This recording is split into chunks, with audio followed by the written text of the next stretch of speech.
Okay, Council, it is 2 o'clock and it looks like our live stream is going. So we will call to order our regular meeting of Council. We'll start by just recognizing and appreciating that we are holding our meetings, although by Zoom, with most of us joining on the territories of the Shot and Hupachesset First Nations. We have an agenda in front of us. Are there any late items to add to the agenda from councillors? Seeing none, any late items to add from our Director of Corporate Services? No, Madam Mayor. And just provide a note that our meeting is being video recorded and live streamed and recorded on YouTube. And before we go on to approve the agenda, I just wanted to ask our corporate officer to briefly comment on today's meeting, but being by Zoom versus in person. Yes, thank you, Madam Mayor. So while the intent was to find ourselves back in council chambers in person, just given the uptick in the number of COVID cases and the ability that we can still carry on as we previously have been during COVID until September 28th, later this month, we felt it best just to return to the Zoom format until we have some more definitive direction from the province. Thank you. And we'll keep the public posted as we hear more from the province and continue in conversations about whether we'll be meeting in person, hopefully in the near future, or sticking with Zoom for now. With that, would somebody like to move approval of our agenda as circulated? Moved by Councillor Solda, seconded by Councillor Poon. Seeing no comments, all in favor? Carried, none opposed. Thank you. And we'll move on to minutes. We have minutes from the special meeting held at 9:30 a.m. and the regular meeting held at 2 p.m. on August the 9th, 2021. Would somebody like to move adoption? Move adoption. Moved by Councillor Poon, seconded by Councillor Solda. Any comments on the minutes? Seeing none, all in favor? None opposed, carried. And we'll go to public input period. This is an opportunity for members of the public to submit input on topics of relevance to City Council. We take a maximum of 4 submissions and they'll be read out loud by the Director of Corporate Services. Have we received any input today? Yes, Madam Mayor, we have Mr. Mfa, and he will actually be joining virtually. So he's just connecting now. Perfect, whenever he's ready then. And again, it's just showing that he's connecting to audio, so we'll just give him a moment. No problem.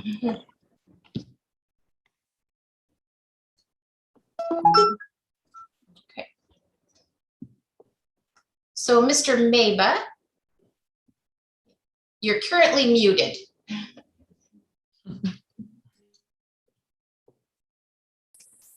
There you go.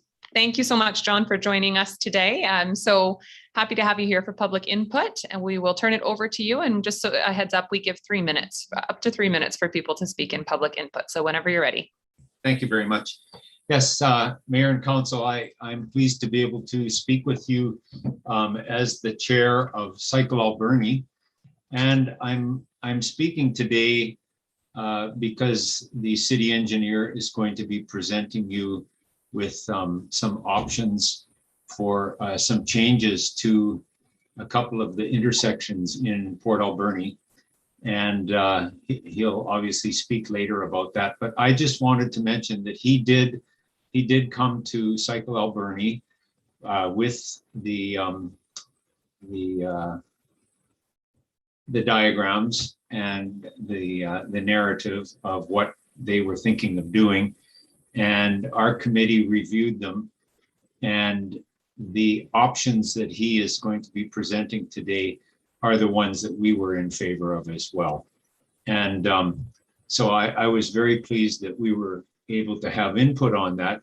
And I just wanted to say that this is obviously a very important and challenging issue in the city, because we have, you know, in addition to drivers of all kinds, we have cyclists of all kinds. You know, we have young cyclists and old cyclists, experienced cyclists, and some not so experienced cyclists. And so it's a real challenge to work on these intersections in such a way that we're going to be meeting both the needs of the drivers and the cyclists, and in some cases pedestrians. I think Rob will have something to say about the crosswalks as well. But I just wanted to thank Rob and thank City Council for the opportunity to have had the input. And I understand that this is just the beginning of a process of reviewing a number of the intersections in town. And I do a lot of riding personally, and I know that there are issues with a number of the intersections, and I'm hoping that those will eventually be addressed as well. So thank you very much, and I appreciate your work on this. Thanks very much for coming on today, John, and always appreciate to hear the input from Cycle Alberni. So we appreciate you taking part when we reach out, and happy that we have a group that we're able to go to get this important feedback. Okay, thank you. Okay, Council. So assuming there's no additional public input today from Twyla, we will move on in our agenda. We have no delegations today, so we'll move on to unfinished business. Oh, no unfinished business. Got to flip my page. So we'll go on to staff reports. Item number 1 is accounts, and we'll go to Councillor Washington. Thank you, Madam Mayor. I move that the certification of the Director of Finance dated September 7, 2021 be received, and checks numbering 148976 to 149106 inclusive, and payments of accounts totaling $2,937,493.45 be approved. Second, Madam Mayor. Seconded by Councillor Corbeil. And I think I want to know how long Councillor Washington has had the job of reading out accounts. Well done, Councillor Washington. I think it's probably been a decade, at least. You've been our account go-to person. With that, all in favor? Carried, thank you. And moving on to item 2 from the Director of Parks, Recreation and Heritage, fall operating hours, we have a report. Welcome, Will. Madam Mayor. So though the COVID-19 pandemic continues to provide uncertainty to our parks, recreation, and heritage participants, we have set our operations for the fall. So I wanted to update council. So regarding the Aquatic Center, we'll reopen from our annual shutdown on Monday, September 13th. And our operating hours from September to December have been adjusted. So we will be closed on Sundays in order to accommodate challenges with staffing levels. And our intention is to have additional aquatic staff trained up through the fall, and hopefully COVID-19 be well in hand so that we're able to return to longer operating hours each day, as well as being open 7 days a week once again from January onward. In the multiplex, our operating hours have returned to what we enjoyed in previous seasons. So in addition to welcoming back our user groups and our program participants, we look forward to housing both the Bombers Junior B hockey team, as well as, of course, the Bulldogs Junior A hockey team. At our other recreation facilities, we're returning to similar operating hours as well that we had in the spring of 2020 before COVID-19 arrived. And so you'll also notice that we've got additional programs coming online, which is very exciting. And then also in our museum, public access continues to increase, and we look forward to welcoming more traveling exhibits in the future. So just a reminder for the public to go to playinpa.ca for all facility schedules and to register for programs. Thank you very much for that. Are there questions from council? Councillor Haggard. Thank you, Madam Mayor. Well, I'm assuming that this is still going to be very fluid. There's going to be a big announcement probably as we speak about future closings and openings regarding COVID. So I'm assuming that this is still going to be a very fluid situation. That's correct, Madam Mayor. So Dr. Henry, I understand the provincial health officer, I believe, is speaking as we speak. And that's exactly it, with the addition of the mask mandate, as well as the vaccine passport that is set to begin on September the 13th. All of those types of things will or could impact our operations. So as Councillor Haggard is saying, we do continue to evolve and adapt as those things arise. And we do work hard to keep social media updated, as well as all of our participants as well, so that when community members come to our facilities, they know what to expect, they know what the expectations are, and so everyone can get back to enjoying our facilities. Thank you very much for that. Any other questions? Okay, well, this report is just for information. So thanks so much, Willa, for updating us and the public on this. And it's interesting to hear, staffing challenges and schedules. I know a lot of businesses in the community are struggling with lack of staff right now. And yeah, I think it extends into local government as well. So everyone's had to adapt, and I think the public has recognized that, and certainly with businesses has been more accepting of having to make changes and reduce hours until we can get back to more of a normal level. So thank you for that. Okay, we'll move on to item number 3 from the Manager of Community Safety, 3118 3rd Avenue, Harborview Apartments, and this is just an update and progress report. Hello, good afternoon, Mayor, members of council, and the community.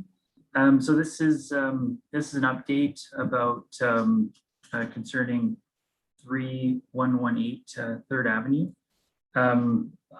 I won't get into all the details, but there's a history at this property of bylaw challenges, and there had been a number of steps taken in the past with a remedial action order was issued, and then an extension was issued, and then I think there was some progress made, and then this report was asked as just an update on how things were going. So we conducted an inspection with the fire inspector and a bylaw officer.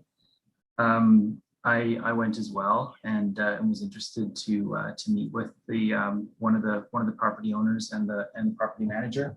I wanted to get a sense of sort of the amount of responsibility and ownership that was being taken there. And so the inspection was conducted. Some of the findings are listed in the report, and I mean it speaks for itself. There's still some work to be done.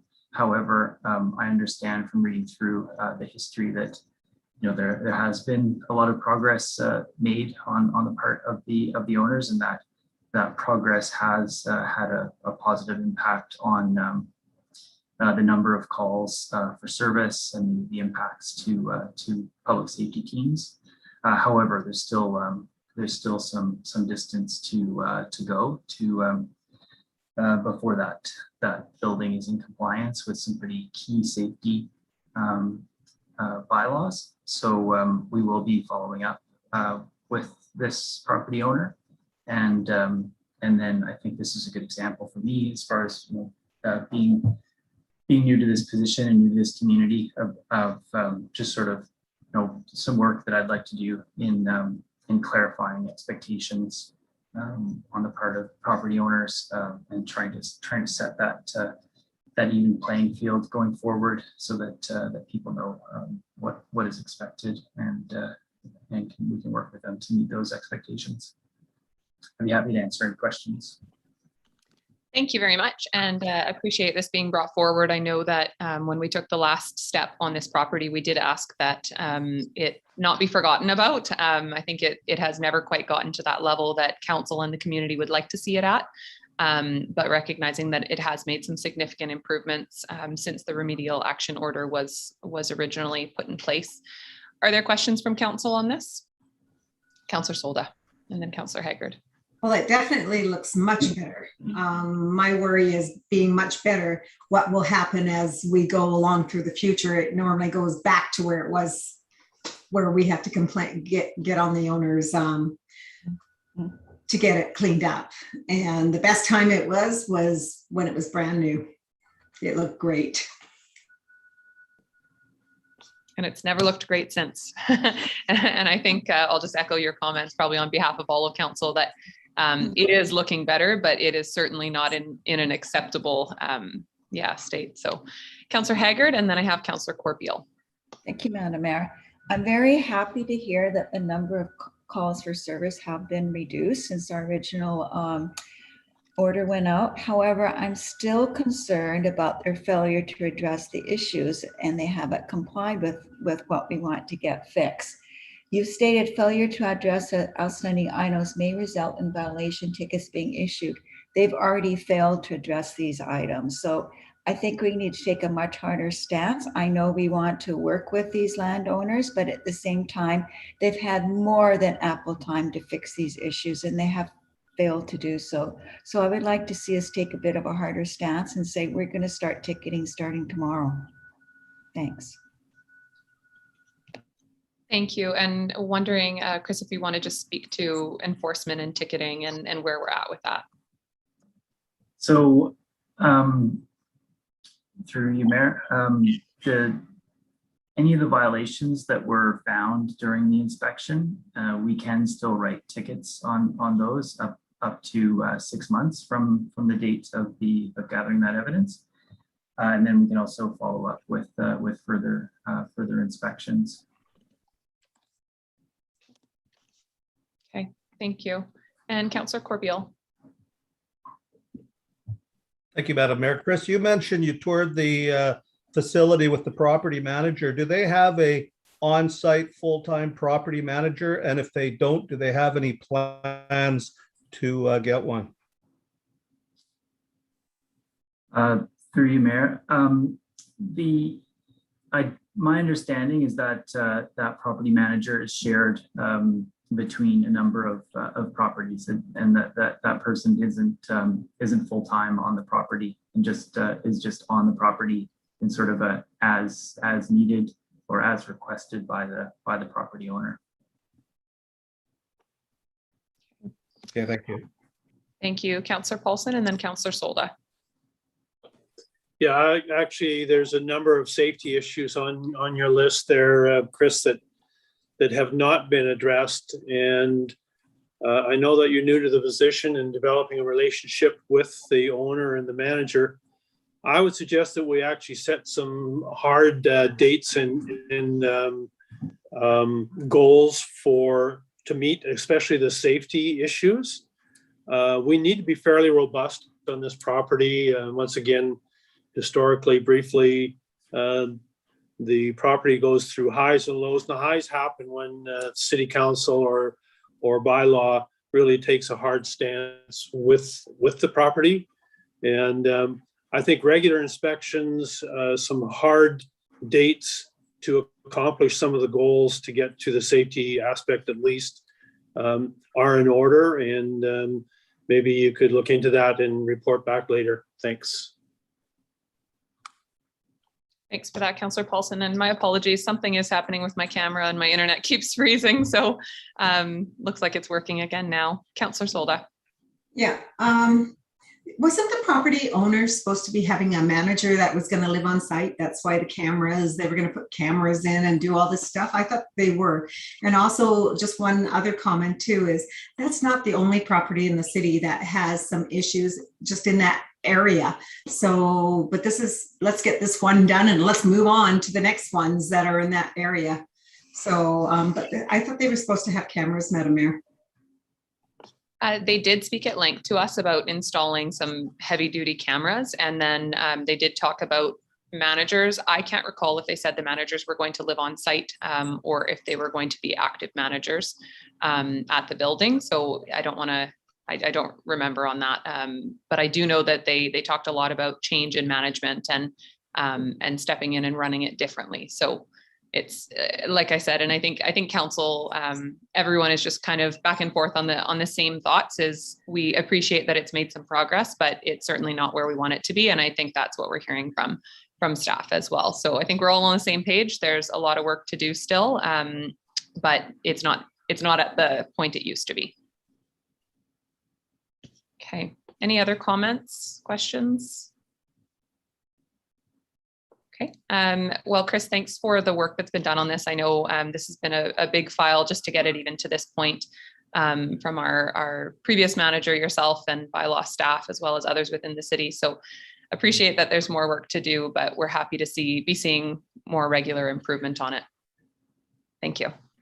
And council, this is just for information. So we don't need a formal motion to receive. Okay.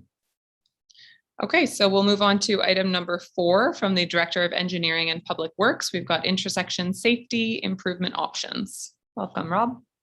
Thank you, Madam Mayor. I'll try to be as brief as possible, and I am available for questions at the end of the little presentation I have here. The the report before council is regarding intersection safety at 10th and Redford and 10th and Dunbar. These were intersections raised of concern due to some incidents we've had there over the years. And so we've commenced them at the same time that we have the network screening study, because we knew they were going to be up at the top of that list anyway. And through that network screening study, we've actually found 10th and Redford to be number 2 on the list. The report says number 3, but through a recent peer review, it's been bumped up, as well as 10th and Dunbar is number 11.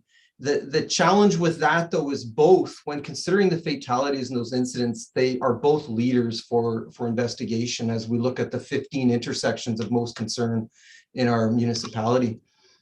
For 10th and Redford, both options are simply street painting at this time, as a big step in the right direction to thinking about reconstructing the intersection in the next 5 to 10 years as traffic volumes increase. And that would see a full reconstruction with curbs and gutters moving, street lights changing, and all that kind of thing. So we're talking hundreds of thousands of dollars. So for paint at this time, we can drastically improve the safety of this intersection. Both options also will connect to the existing bike lanes, because they stop at Morton and Butte. So this will give that connectivity to one of our major thoroughfares for cyclists. The safety concerns that brought this to our attention are one, the incidents that have happened, unfortunately, but also the lack of cycle facilities through the intersection and the high rate of collisions and the severity of those collisions. So in the council package, there's 2 options. Option 1 is the bike lanes, which include painted green lanes, which we've seen in other municipalities that go right through the intersection, or full painting of the width of the cycle lane. This option eliminates one of the 2 existing southbound right through lanes. So it would have an impact on the convenience or the queuing you see as people stack up trying to go southbound on 10th, especially if they're trying to turn right or go westbound on Redford. Number 2, the second option is a shared bike lane with turning lanes. So instead of dedicated bike lanes, it's a shared lane with the turning lanes on the north-south in both directions on 10th. And it will have bike boxes right at the front. And again, we've probably seen those in Nanaimo as people go there, as well as other municipalities, and they're very effective. And by putting them at the front of the lane, they improve the visibility of the cyclist, and they also put the cyclist at the queue or the front of the priority to get through the intersection for that safety reason, so you don't have conflicts between people turning as well as cyclists trying to go straight. Through the engagement with Cycle Alberni, ICBC, the network screening engineer, and the conceptual design engineer of these 2 intersections, it is recommended we design and build option 2 with the bike boxes. With the detailed design, we will work through any additional concerns from council and the engineers and ICBC, and we'll attempt to address any concerns from the public, but we'll hold paramount the safety, health, and welfare of the public over convenience. Engagement and education of the public and cyclists on proper use of these bike boxes will be very important, and so we will have an engagement plan coming out with council's approval.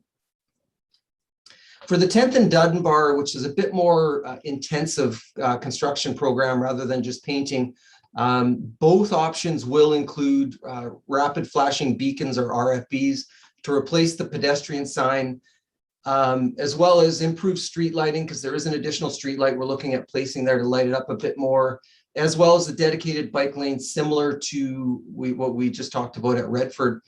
Here for Dunbar with the curbing, we would also see the curbs coming in to reduce those pedestrian crossings and improve visibility.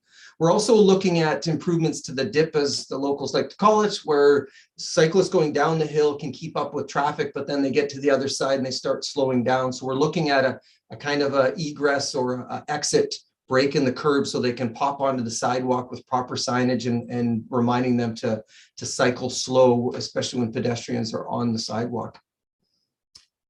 For the first option, the safety concerns are a lack of cycle facility that don't go through the intersection, similar to Redford. The visibility is a big concern in this location, the high rate of collisions and severity of those collisions, but also the steep hill, the sight lines because of the way the intersection is aligned, the existing alignment of the curbing, which promotes speed through the intersection, especially turns, where we have seen as well a lot of significant truck traffic in both directions on this particular intersection. And that applies to both options. The option one is for a full change to the intersection where left turns will be prohibited in the future. We would remove those left turn lanes, so you couldn't southbound, you couldn't turn on to Dunbar, as well as northbound, you couldn't turn on Dunbar in the other direction. These pedestrians, by removing those turning lanes, it is a huge improvement for cyclists as well as pedestrians, and it really reduces the complexity of the intersection. The bumps will improve, as I mentioned, the sight lines and we'd like to do that with as many intersections as we redevelop them over the years, where we bump out the curbing.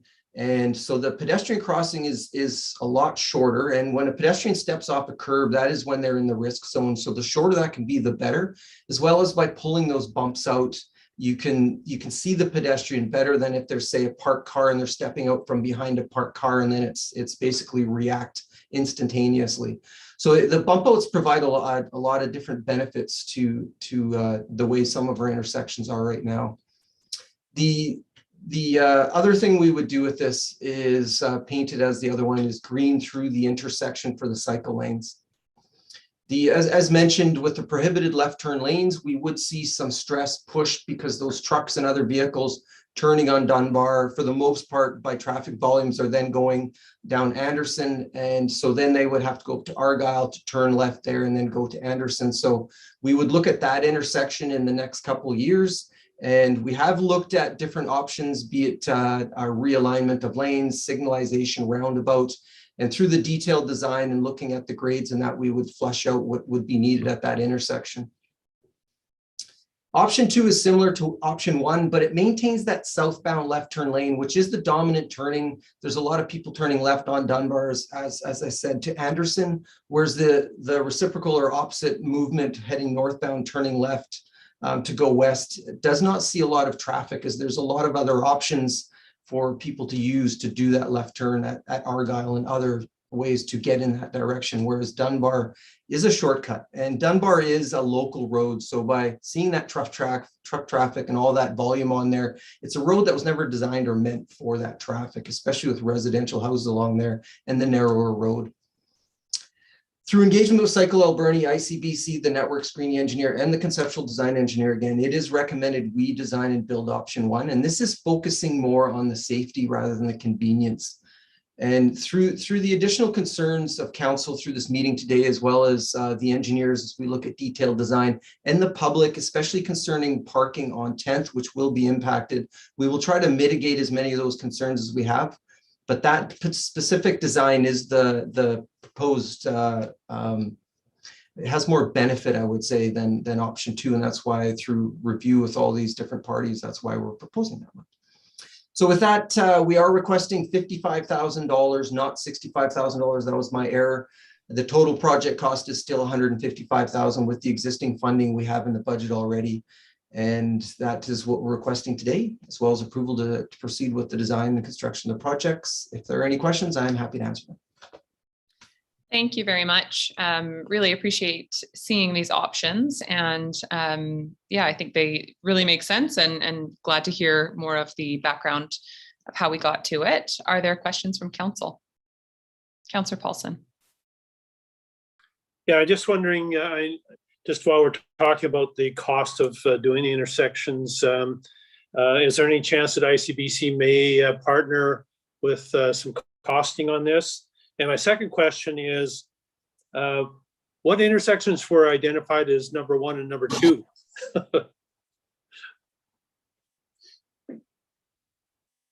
Rob? Oh, you're muted. I hit it 4 times. Apparently I'm quicker than my computer. Sorry about that.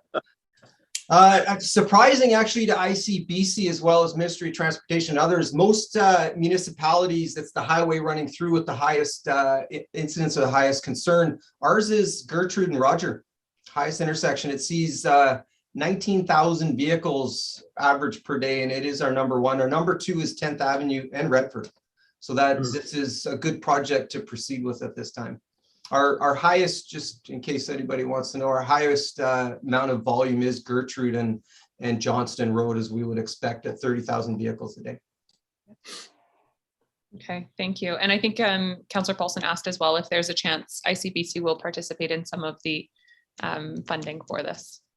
Yes, excellent question. They definitely have indicated they would be providing us funds toward these improvements. They see the value in it. Great. Thank you. Councillor Corbeil, and then I think Councillor Solda. Thank you, Madam Mayor. Rob, just so I'm clear, so when you're going southbound on 10th, are you suggesting then there wouldn't be a left turn going up Dunbar? Is that correct? That is correct. So we would remove that lane and then put up signage prohibiting that left turn. So people would have to continue on 10th to the next street is Argyle and turn left there. I think this emphasizes the need for a truck route. I don't think everybody's going to go down Anderson and then down Argyle and down 10th. You're going to have trucks going in all kinds of direction. The other issue I have, and I'm sure you're familiar with the BC active transportation guidelines, the whole idea of these bike lanes seems to be proven to be wrong. UBC's done studies that say, you know, having them is no more efficient than having no bike lanes. And I think we've got to start to develop a comprehensive plan. And I don't know if you talked to John and his group about this, but it seems to me and to the design guide that it's better to get off into neighborhood streets where it's quiet and less vehicles.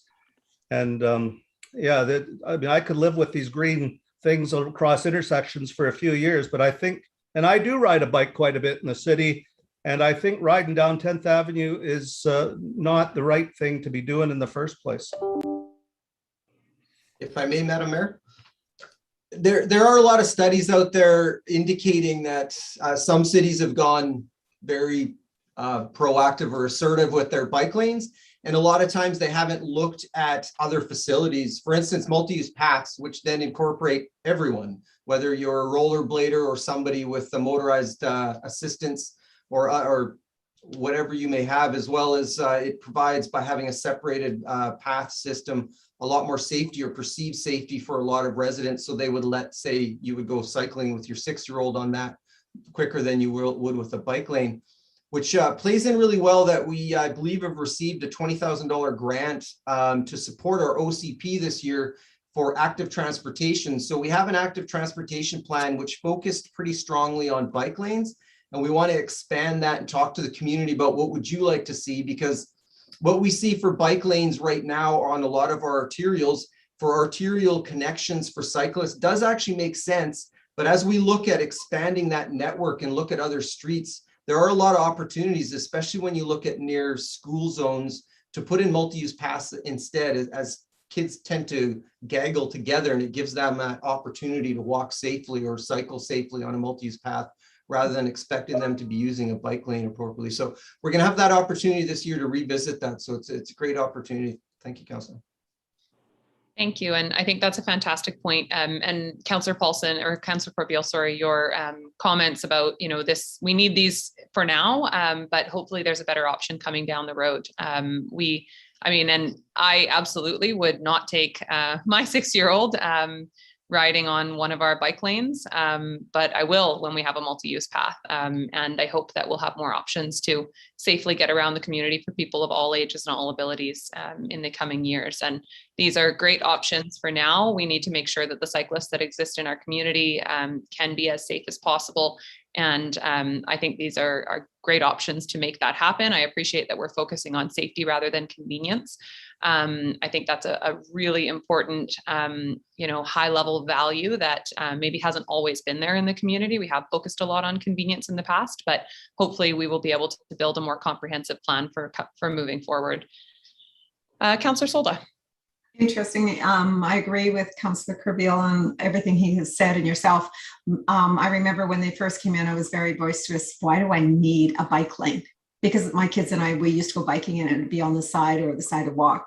I just, with the big lanes that we have, you know, we have wide streets, and that there was lots of room for all of us. And I'm still not 100% convinced yet.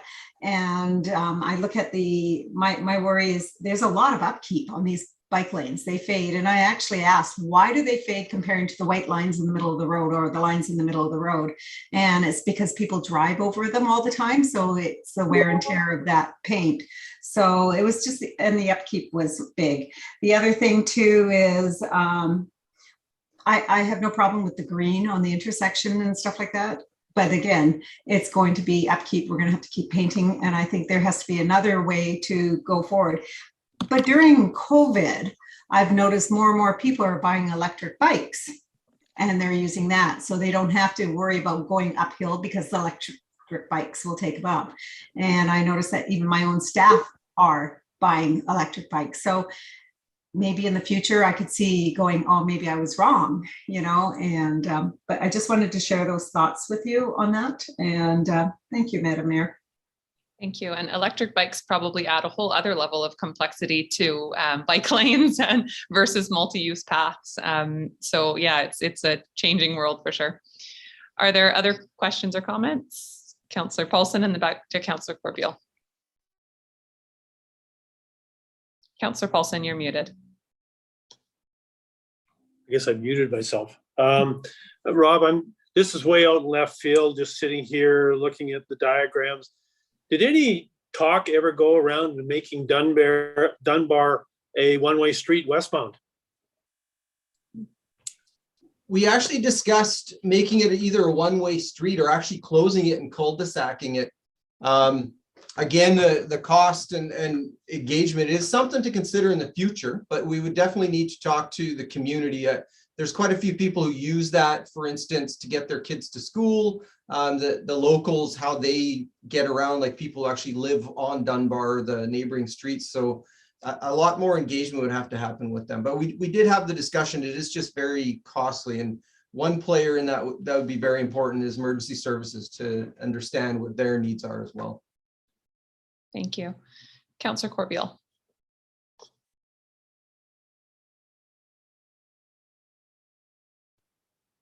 You're muted.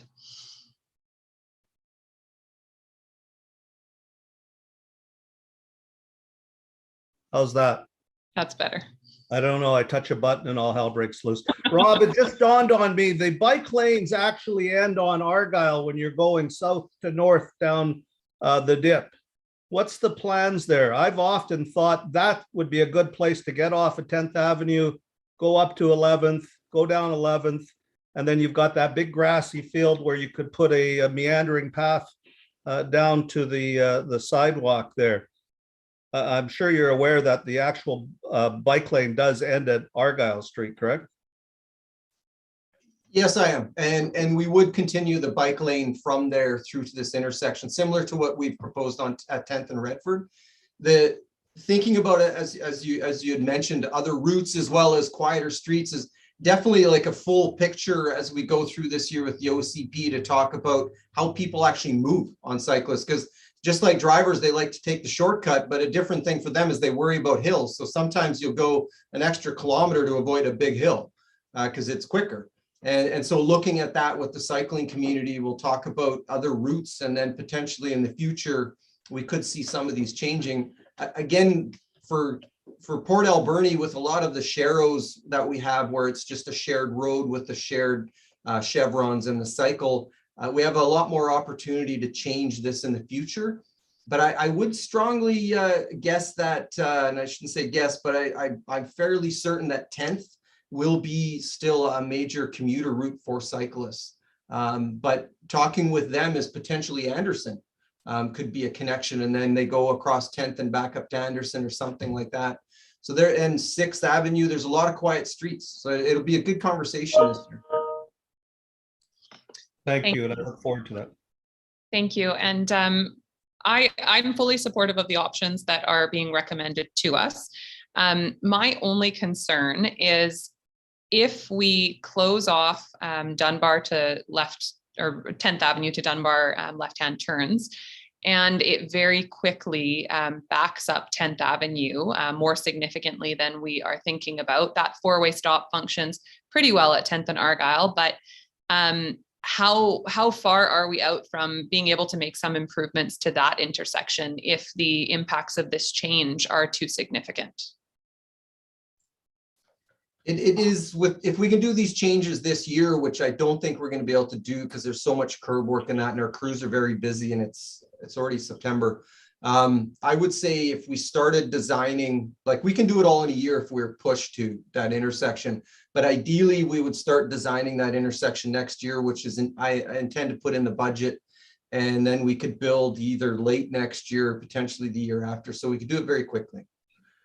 I think it's really important to deal with 10th and Dunbar and Argyle and 10th together, and appreciate that it's the intent to make some upgrades to 10th and Argyle as well. I feel like we should be planning for them right away, or as soon as possible, because a lot of vehicles turn, I'm sure you know this, but a lot of vehicles turn from 10th onto Dunbar. And I think it makes perfect sense to eliminate that.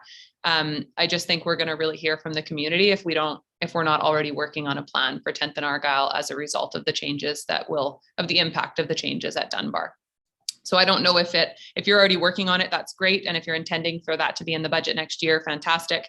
If you need any direction from council, then I think council would probably be happy to give that. But it sounds like you're already on top of it. If I may, Mayor Minions, is something I forgot to mention, which is important, is I'm hoping at the next council meeting, the network screening study has been completed. It's just having a peer review right now. I'm hoping to have that in front of council next council meeting. And part of that is those top 15 projects, which Argyle and 10th is number 10 on that list, will have conceptual designs done for them. And so that'll be a big first step as they conceptualize that can a roundabout fit, which it can. The only challenge with it might be manipulating the grades as well as traffic signals. And then we have an ability to compare those costs and start doing the design early next year. Excellent. Okay, thank you. Well, with that, would somebody like to read the motions here? Councillor Poon. Thank you. I'll move that council authorize staff to design and construct the recommended option 2 intersection improvements as prepared by Urban Systems and dated for reference May 14th, 2021 at 10th Avenue and Redford Street, including extension of cycling facilities from Morton and Butte Street to the north and south. And that council authorize staff to design. No, let's just, I think we should do them each one by one. Oh. So we'll get a seconder Sure. on that. Second. Seconded by Councillor Haggard. Any comments on that? Seeing none, all in favor. Any opposed? None opposed, carried. And if you want to continue with the next one. Yes, I'll move that council authorize staff to design and construct the recommended option 1 intersection improvements as prepared by Urban Systems and dated for reference May 14th, 2021 at 10th Avenue and Dunbar Street, including cycling improvements through the dip. Second. Seconded by Councillor Haggard. Any comments on this one? Councillor Paulson. I won't be supporting this particular one until, as you say, we have some kind of comprehensive idea what's going to happen at 10th and Argyle. I'm really concerned about stacking up traffic on 10th Avenue down towards the dip, heading south, but the stop and go, especially for standard type vehicles, there's an incline there and it's going to cause some problems. So I prefer the other option as an interim method until we have 10th and Argyle done. I won't be supporting this one at this time. Thanks for your comments, Councillor Paulson. Any other comments on this one? Okay, seeing none on the motion, all in favor? Opposed? Carried, thank you. And Councillor Poon, if you want to continue with the next. Yes, I'll move that council authorize staff to amend the city's 5-year financial plan 2021 to 2025 bylaw number 5023 by allocating 65,000 from the operating reserve. Isn't that 55,000? Yes, you can Yes, read it as sorry. 50,000. Yes, by allocating 55,000 from the operating reserve for the design and construction of the intersections at 10th Avenue and Redford Street and 10th Avenue and Dunbar Street. I'll second that motion. Thank you. Seconded by Councillor Haggard. Are there any comments on this? Seeing none, all in favor? Carried, none opposed. Thank you. And if you want to read the last one. Yes, I'll move that council direct staff to engage adjacent property owners for consideration of their concerns in the design of the intersections of 10th Avenue and Redford Street and 10th Avenue and Dunbar Street. I'll second that. Seconded by Councillor Haggard. Any comments? Seeing none, all in favor? Carried. Wonderful, none opposed. Okay, thank you for that. And thank you to our engineering department for the work they've done on this.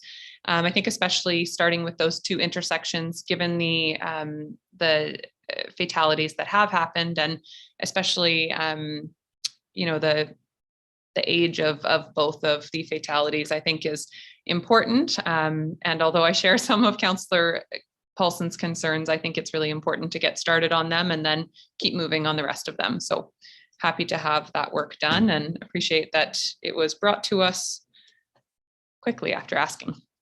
We'll move on to item number 5 from the Director of Engineering and Public Works. We have combined sewer overflow separation project. Thank you again, Madam Mayor. The city has 4 outfalls into the harbor that release untreated sewage into the harbor as many as 171 days a year. 2020 estimated 17 billion liters in 81 days. So that 2020 was, I'll say, a good year with only 17 billion liters. When these outfalls release sewage, they are called combined sewer overflows, or CSOs. During dry weather, all our sewage is pumped to the lagoon for treatment, but during rain events, the increased flows are too much for the pumps to handle, so they overflow through the outfalls into the harbor. The outfalls are roughly located at Bruce, Coal Creek, Argyle, and Maitland, and release next to industrial lands at the harbor front, except for Argyle at the harbor quay. CSOs on the West Coast are quite common through the province, and though the province and federal government are working with municipalities to reduce and eventually eliminate them due to the social, economic, and public protection and environmental impacts and regulations. So there's a lot of reasons to eliminate and reduce these. The city used to have 5 outfalls, but started separating the sewage from the stormwater around the year 2000 and have since eliminated one of those outfalls. That is a success story. We are also modifying systems and roads to reduce stormwater flows and redirect them to the natural water bodies such as Dry Creek, which also reduces the volume and the frequency of these events. The separation is installing a second pipe into the ground so that one pipe is dedicated to stormwater and one is to wastewater, where right now it's combined where they both go into one pipe. The liquid waste management plan, which was recently approved by the Ministry of Environment and is a plan that looks at, by liquid waste, they talk about stormwater as well as wastewater and how to mitigate any of the concerns related to them. But it was recently approved by the Ministry of Environment at July 30th, I believe. That included extensive engagement with the public over about the last 5 years, I understand, and interested parties as well.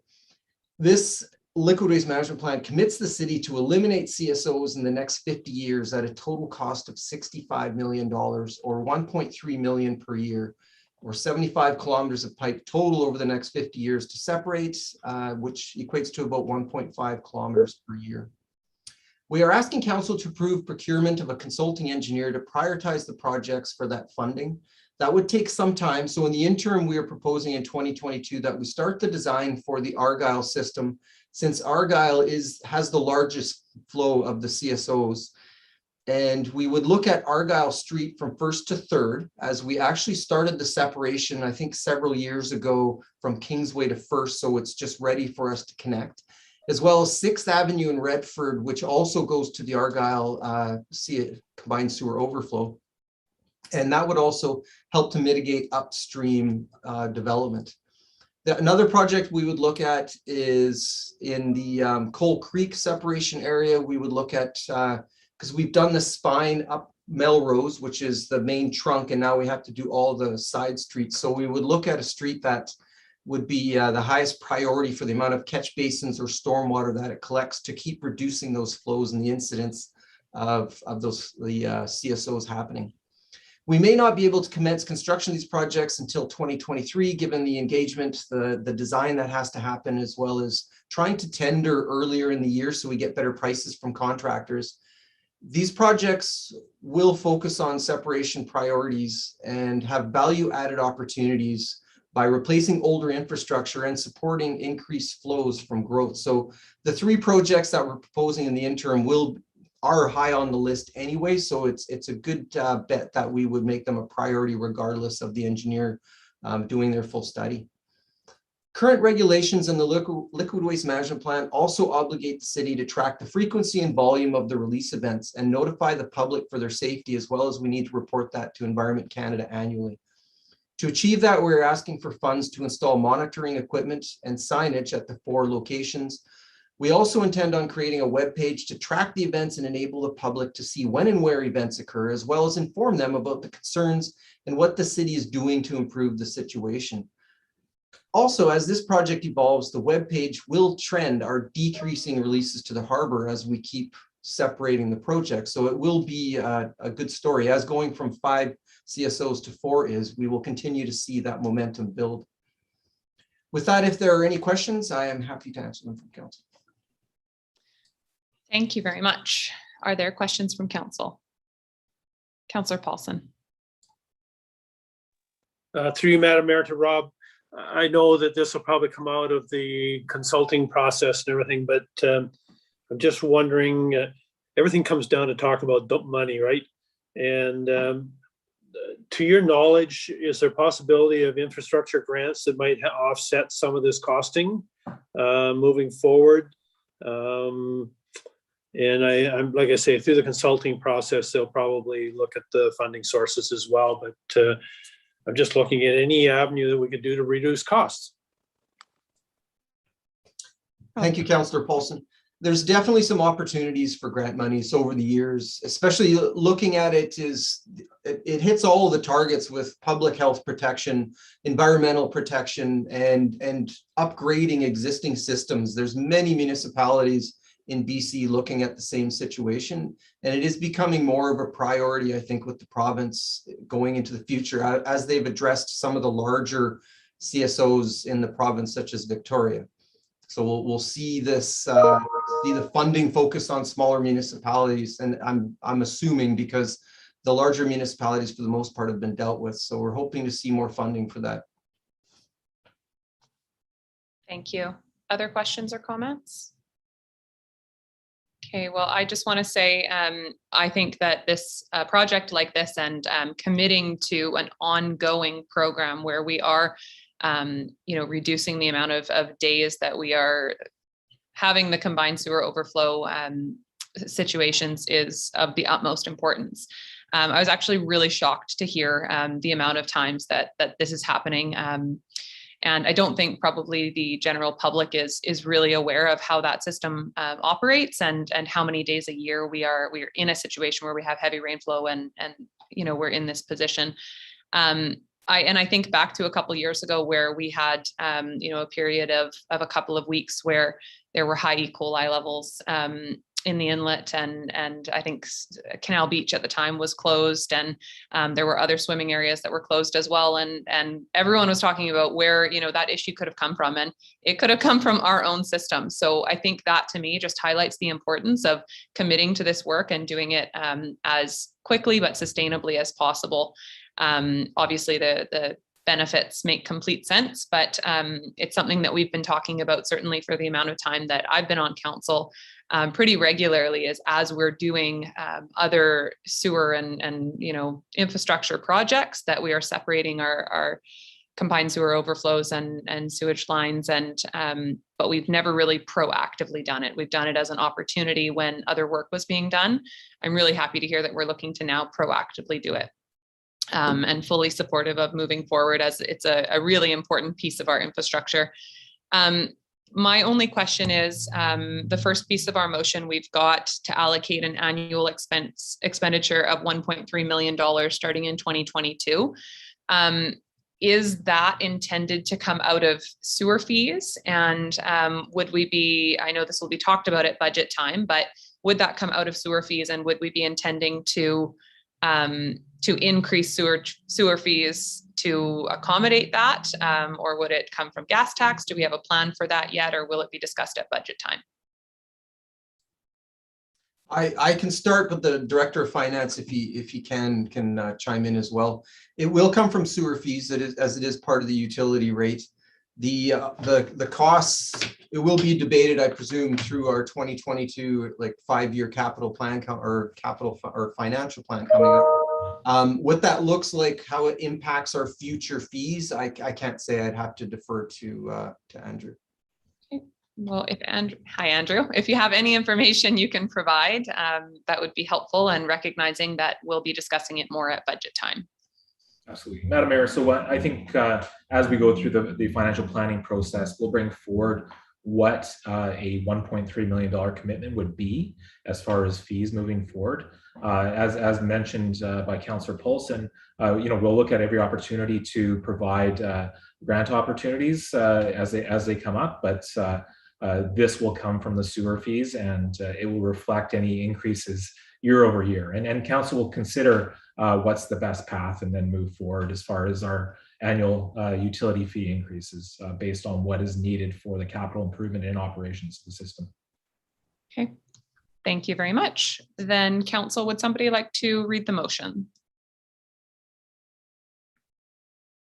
Councillor Corbeil, and this one looks like it can be, all of number 1 can be read as one, and then we'll do number 2 separate. Thank you, Madam Mayor. I'd like to move that council direct staff to amend the 5-year financial plan bylaw 2021-2025 bylaw number 5023 as follows. 1, allocate an annual expenditure of $1.3 million starting in 2022 towards combined sewer overflow separations. 2, reallocate sewer funding from small capital main replacements for the installation of monitoring equipment at the 4 combined sewer overflows in the amount of $68,000, with additional consideration during the 2022 to 2026 budget process for increasing the ongoing annual sewer operation and maintenance budget by $6,000 to maintain the equipment. 3, reallocate $8,000 of sewer funding from the small capital main replacements for the installation of signage at the 4 outfalls and the creation of a web page to support the public notification process for combined sewer overflow events in order to meet annual provincial and federal reporting requirements. 4, reallocate the entire $80,000 of sewer funding from the sewer crawler for purpose of engaging an engineering firm to prioritize the combined sewer overflow separation projects for the next 5 years, with a conceptual strategy for completion of the CSO separation in the next 50 years. Thank you. Is there a seconder? Seconded by Councillor Solda. Any comments? Seeing none on the motion, all in favor? Any opposed? None opposed, carried. Thank you. And if you want to read number 2. 2, that council approve the public and stakeholder notification process for combined sewer overflow events, and further, that council enables the Director of Engineering and Public Works to amend the standard operating procedure as necessary while informing council of any changes. Second. Seconded by Councillor Poon. Any comments on this piece? Seeing none, all in favor? Carried, none opposed. Okay, moving on to item number 6 from the Director of Engineering and Public Works. Again, we have the wastewater treatment plant upgrade. Thank you, Madam Mayor. The wastewater treatment plant received approval through the liquid waste management plan, as mentioned in my last report, by the province recently. So that now allows us to commission the new lagoon and connect our sewer system to it. So the outstanding portion is connecting the piping from our newly constructed lagoon to the existing sewer system and decommissioning of the old lagoon. With 18 million in grant monies, we agreed with the province to commence the construction of this lagoon while also pursuing approval. Though that process has had its challenges, we now have that approval and can complete the last stage in construction and commissioning of the lagoon this year. To complete the project, we need to connect the new lagoon to the 6 inflow pipes, decommission the old lagoon, demolish the old buildings at the former lagoon, and then remediate the old lagoon. So the decommissioning of the lagoon is removing the sludge. The remediation is to be determined in the future of how we remediate that back to nature or into a facility, or what we want to do with that. The first 3 we do think we can complete this year. However, that last part, remediating the old lagoon, will require quite a bit of engagement with the community in this valley, as it will be very important to how we treat that area. It's a nice piece of land and has some natural amenities to it that we can potentially enhance going into the future. And hearing from the community about what their expectations are going to be very important to what we do with remediating that.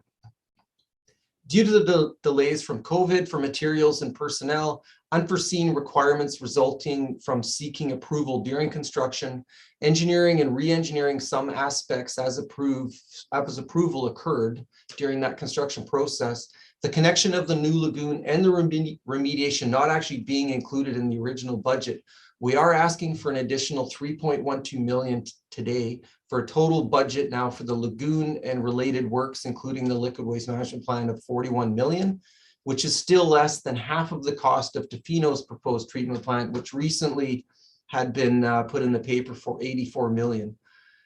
When operational, the new lagoon will improve water quality in the receiving environment. As it is sized correctly, it is actually more than 4 times the size of the existing lagoon.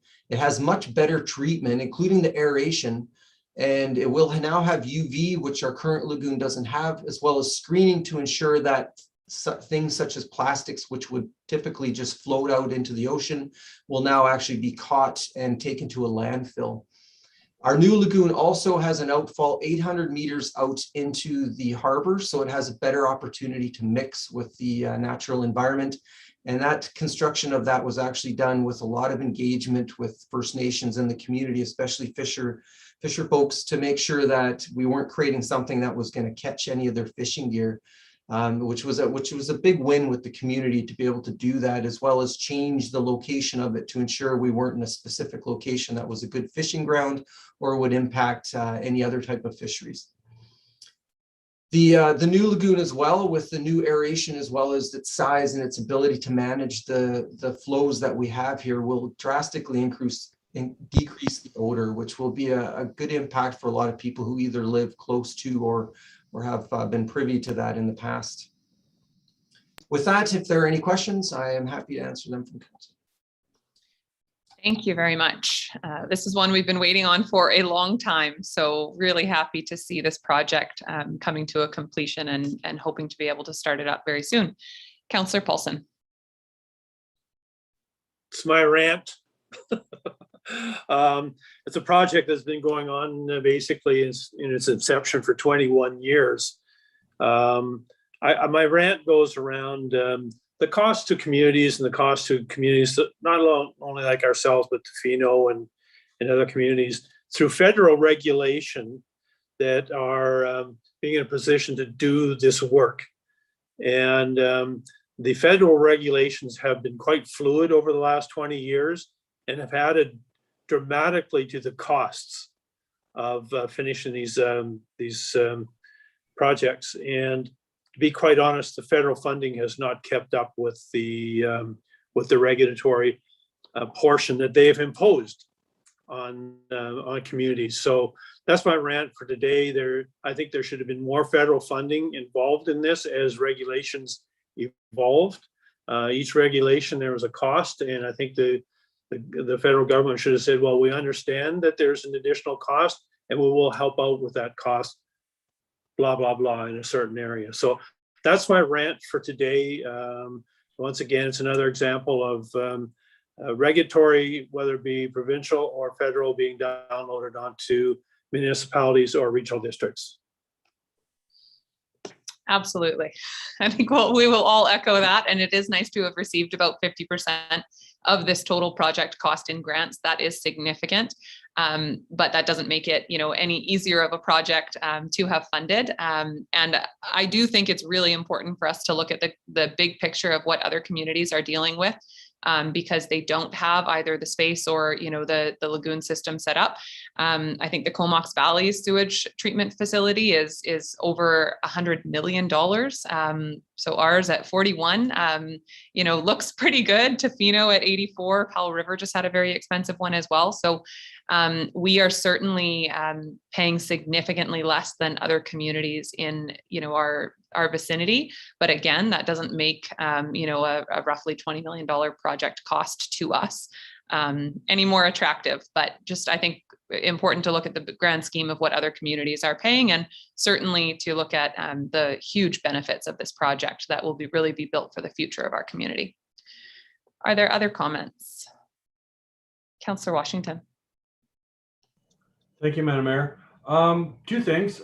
Once the old system is decommissioned and remediated and taken care of, is there any value in that land? Like, can we recoup some of our costs after that land's been sold?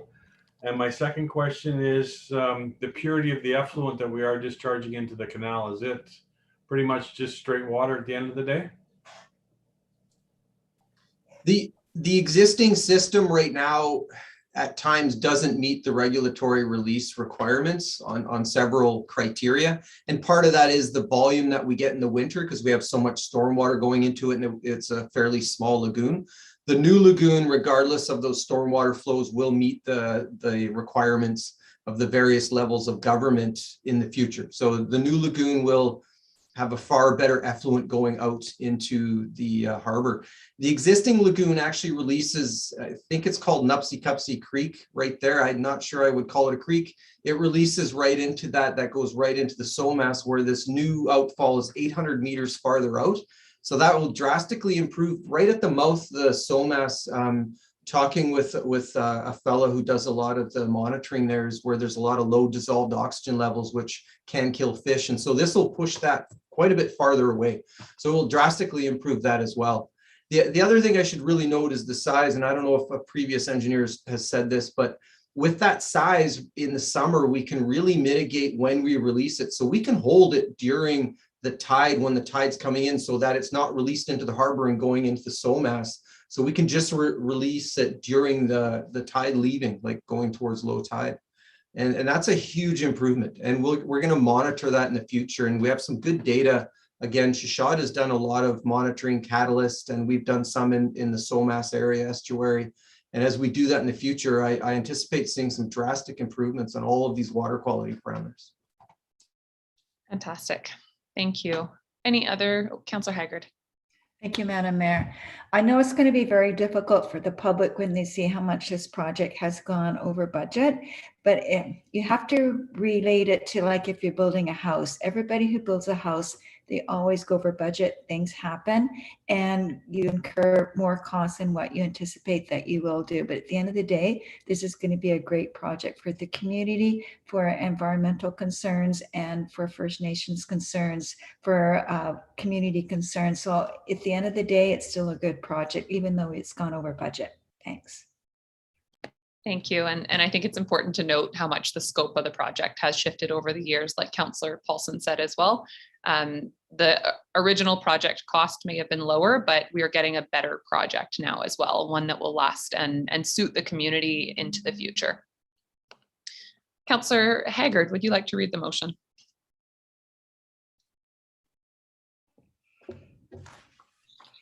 I'd like to move that council authorize staff to amend the city's 5-year financial plan 2021 to 2025 bylaw number 5023 by allocating $3.12 million in additional funding for the completion of the wastewater treatment plant project, and that the additional funding be provided from the City Sewer Infrastructure Reserve Fund in the amount of $300,000 and external borrowing in the amount of $2,820,000. Thank you. Is there a seconder? Seconded by Councillor Solda. Any final comments or questions on this? Seeing none, all in favor? Carried, none opposed. Thank you. And on to someone different. Thank you, Rob, for all those reports. From the Director of Finance, we have a report on our reserve funds. Thank you, Madam Mayor. So today, this report is provided to Council to give them the information related to the reserve balances. And these are audited balances as of December 31st, 2020. The City of Port Alberni has established these reserves, to provide the funding sources needed for future capital, to provide any funding requirements for expenditures that might fluctuate over time, year to year, such as our equipment replacement, any special building maintenance that needs to incur, such as a roof, or even our infrastructure that we need to replace throughout the years. It's also to protect the city from any unexpected or uncontrolled increases in expenditures or unforeseen reductions in revenues. This will provide the working capital to ensure that there's sufficient cash flow to meet the needs for the city throughout the year.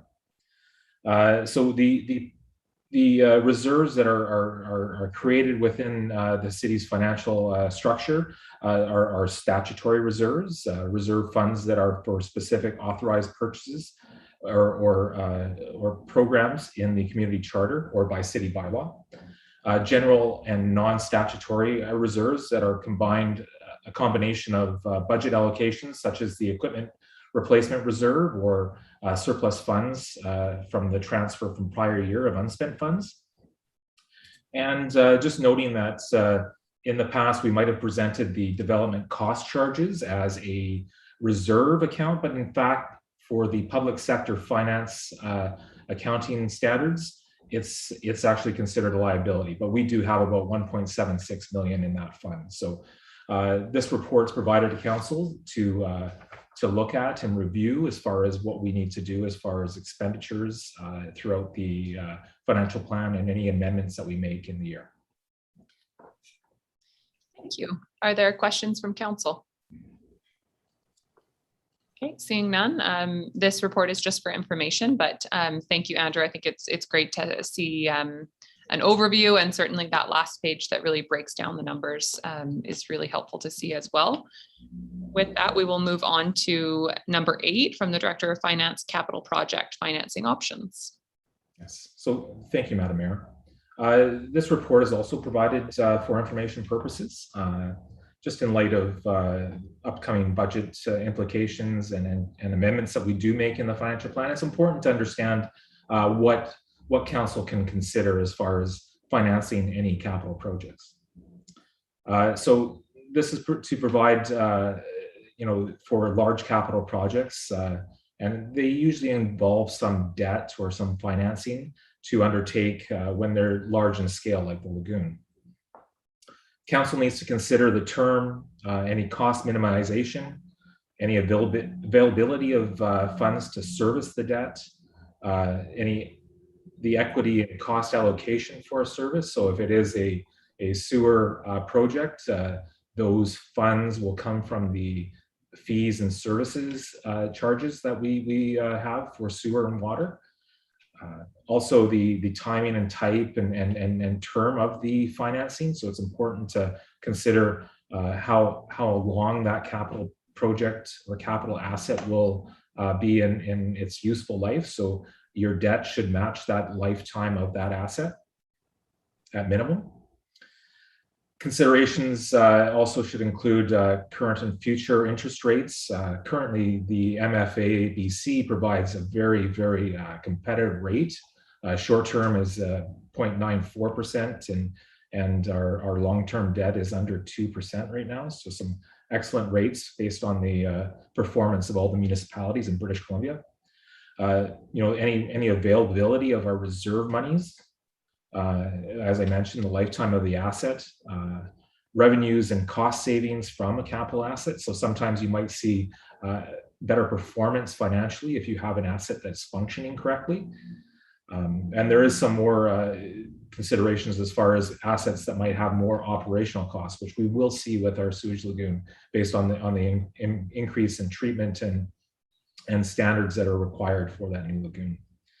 And the financial flexibility that council needs to consider is a key consideration to ensure that there's an ability to respond to emerging needs and opportunities that the city might have.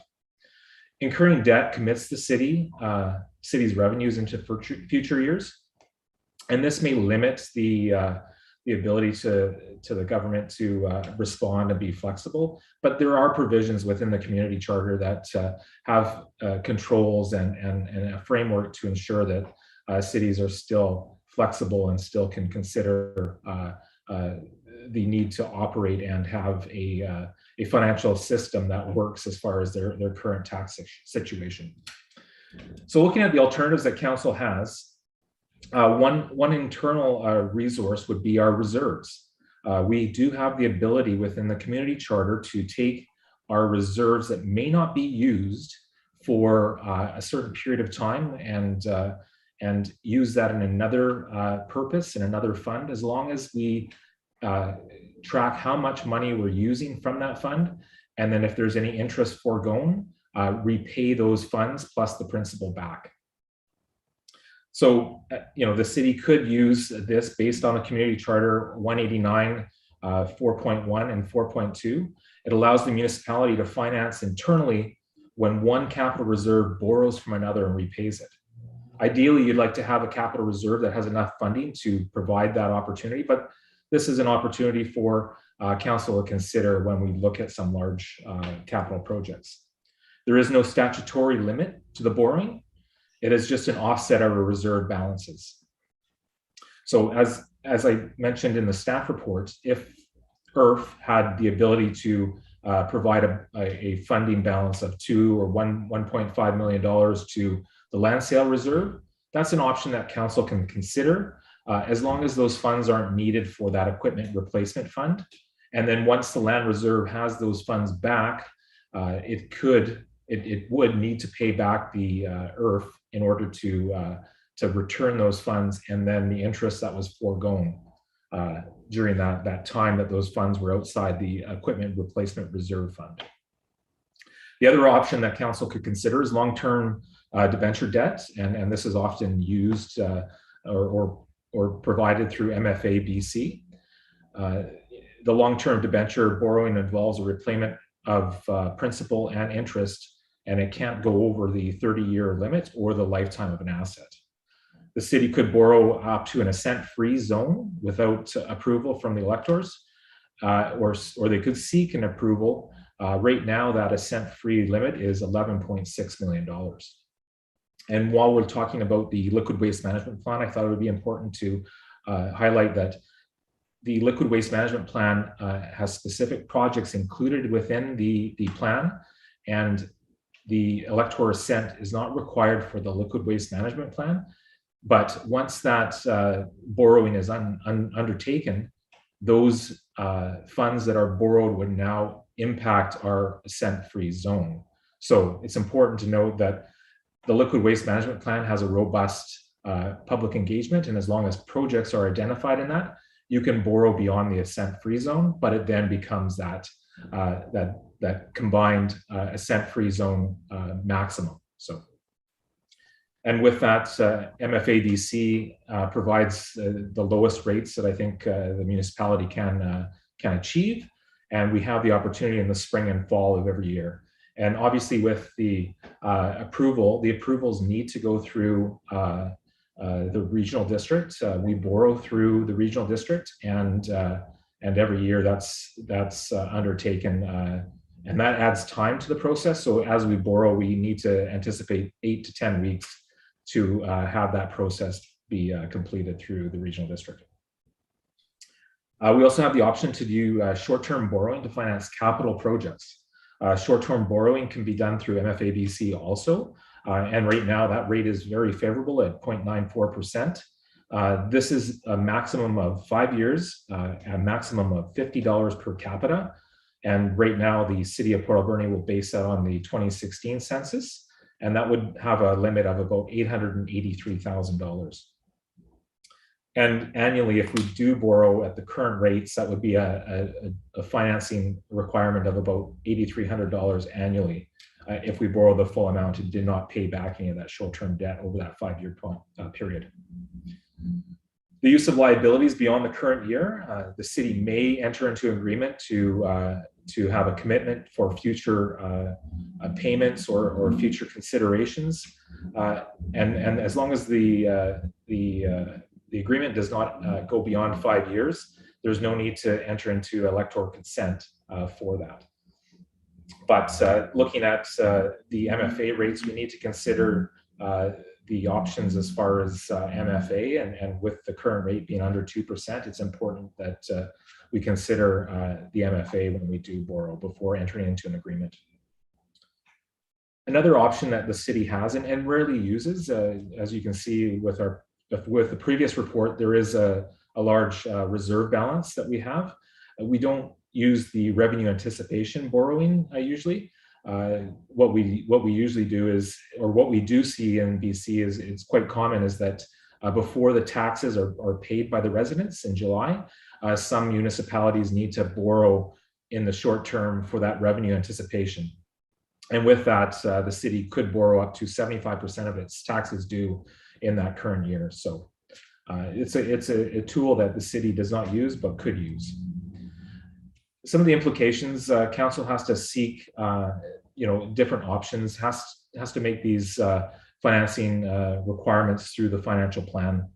A municipality cannot incur a liability that has an annual cost servicing of aggregate liabilities to exceed 25%. And that includes every liability that we have, even agreements or any maintenance agreements. Those are all considered liabilities beyond the current year. So we need to consider those also. And all these approvals need to go through the ministry to ensure that we are meeting these requirements within the community charter. So the municipality of municipal affairs will have a sheet that we need to complete, and we would submit that with every borrowing. And then once approved, that's when we can borrow through the MFA. So that's just a summary of the options for council to consider, and I'm open to take any questions that council might have. Thank you very much for that. Are there any questions? Councillor Paulson. Through you to Andrew, just a quick clarification for me.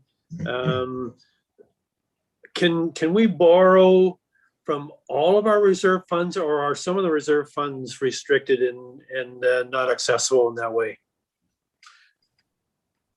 We can, that's a good question, Councillor Paulson. Madam Mayor, I think we can borrow through all of our reserve funds as long as we repay them back. And the question that I had with the ministry is our parkland reserve and our development cost charges, if we could borrow from that.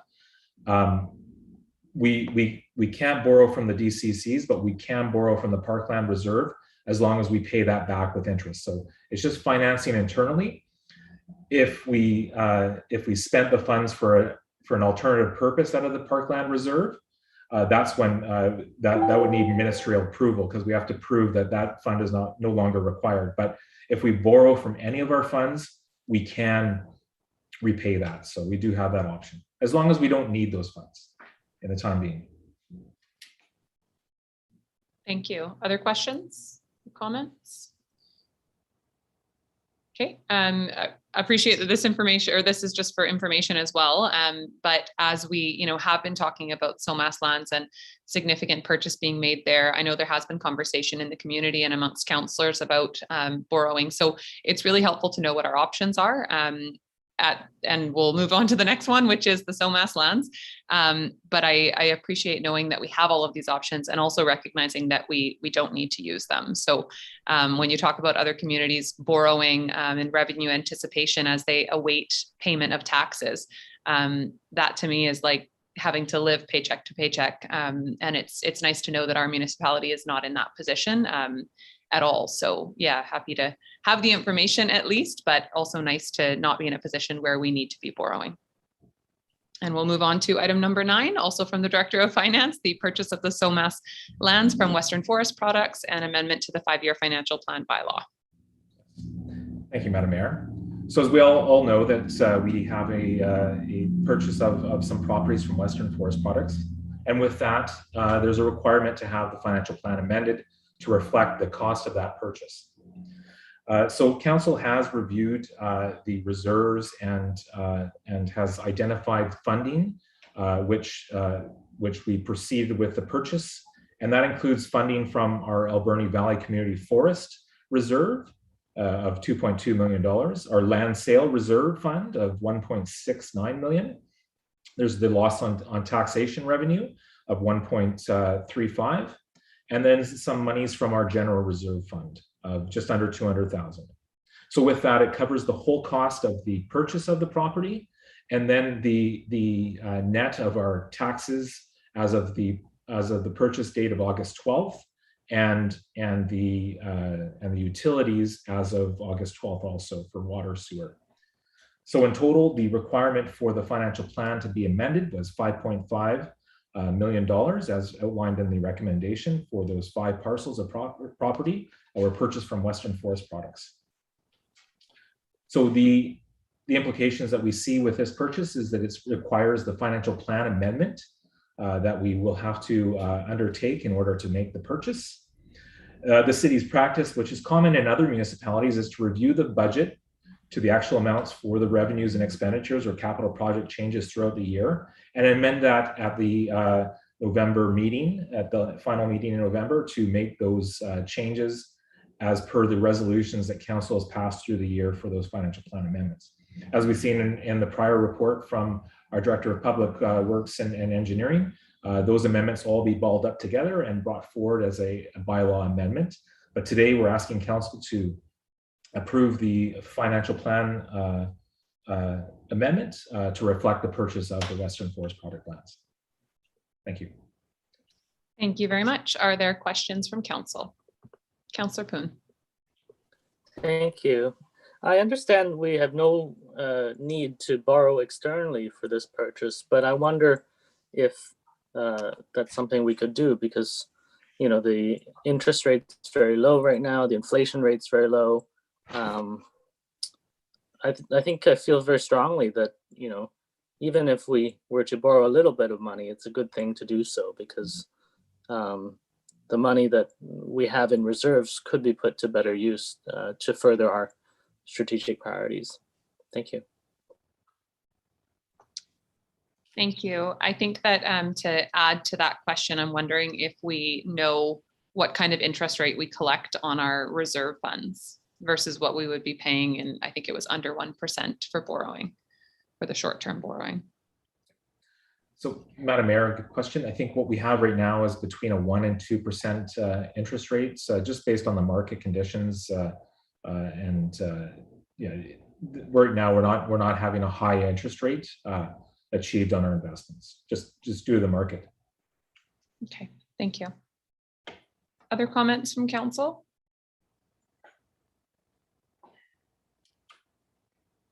So council, it is proposed based on previous direction from council that we draw this money from reserves for the purchase. We certainly have the option of borrowing as well. I think that my preference at this time is that we move forward with taking from reserves as we had kind of originally intended. As we know, the SOMAS property and the SOMAS project as a whole will have more costs associated with it. I feel comfortable knowing that we have money in reserves for to carry this project through as well. But of course, we also have the option to borrow if we need to.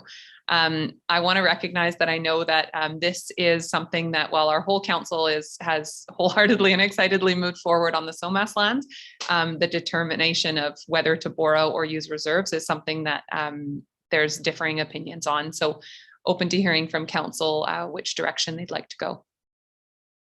And of course, there is a proposed motion there to move forward with drawing from reserves if anyone would like to move it. Councillor Corbeil and then Councillor Solda. Councillor Corbeil, you're muted. Just testing you. I'll move the motion.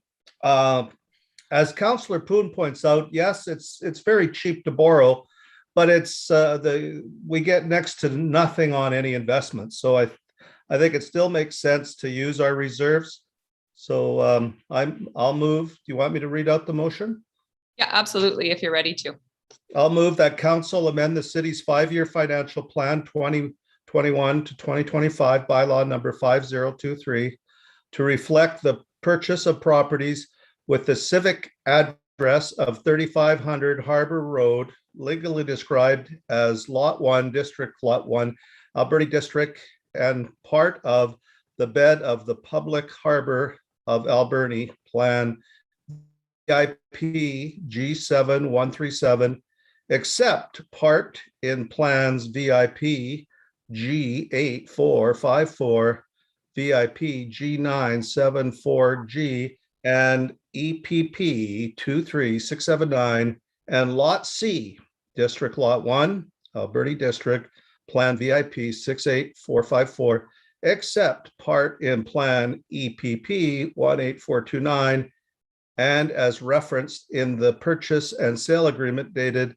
August 6th and 12th, 2021 respectively, in the amount of $5,326,375 plus the net share of property taxes and utilities of $174,965 for a total purchase price of $5,501,340, with funding to be taken from the following reserves: A, Alberni Valley Community Forest Corporation Reserve, $2,259,346.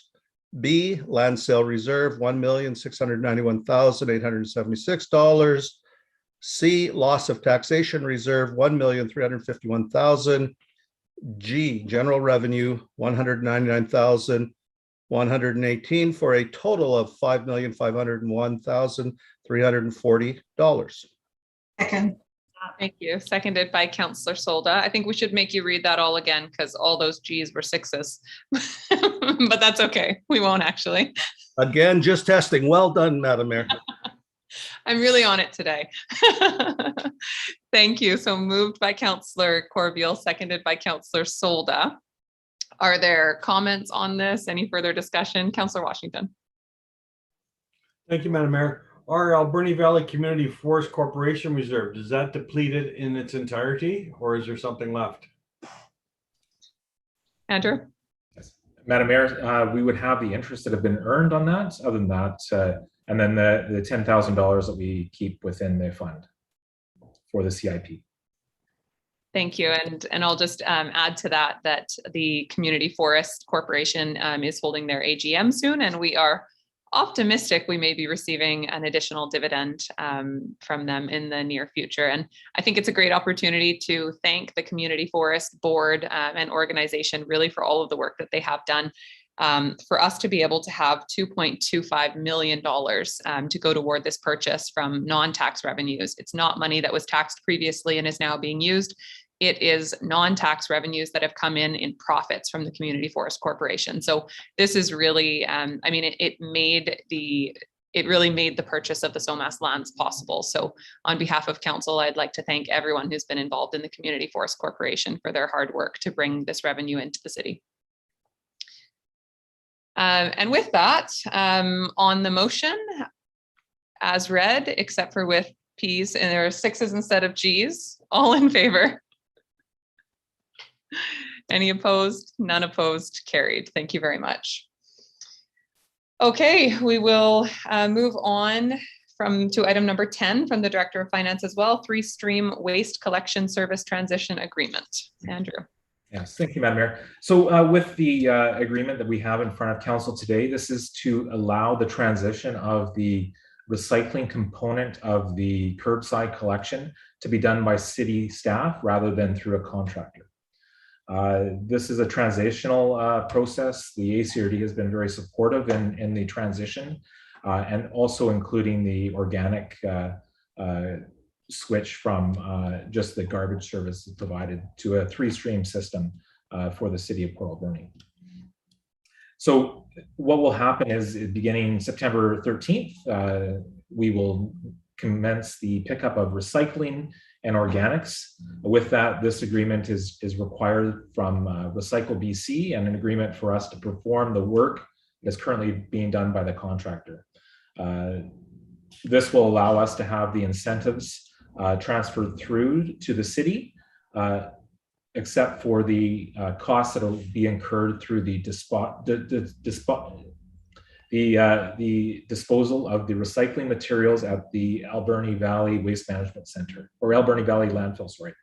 So with that, the city should see approximately $12,000 per month for the recycling component that will be picked up every second week with the curbside collection. And this is only for residential properties. Recycle BC is a residential stewardship program, and we cannot pick up recycling from other properties such as commercial and institutional. So this will be just for the residential properties to comply with Recycle BC's mandate. So this agreement will move forward September 13th if council supports it, and then we would have to move to a agreement with Recycle BC effective January 1st, 2022.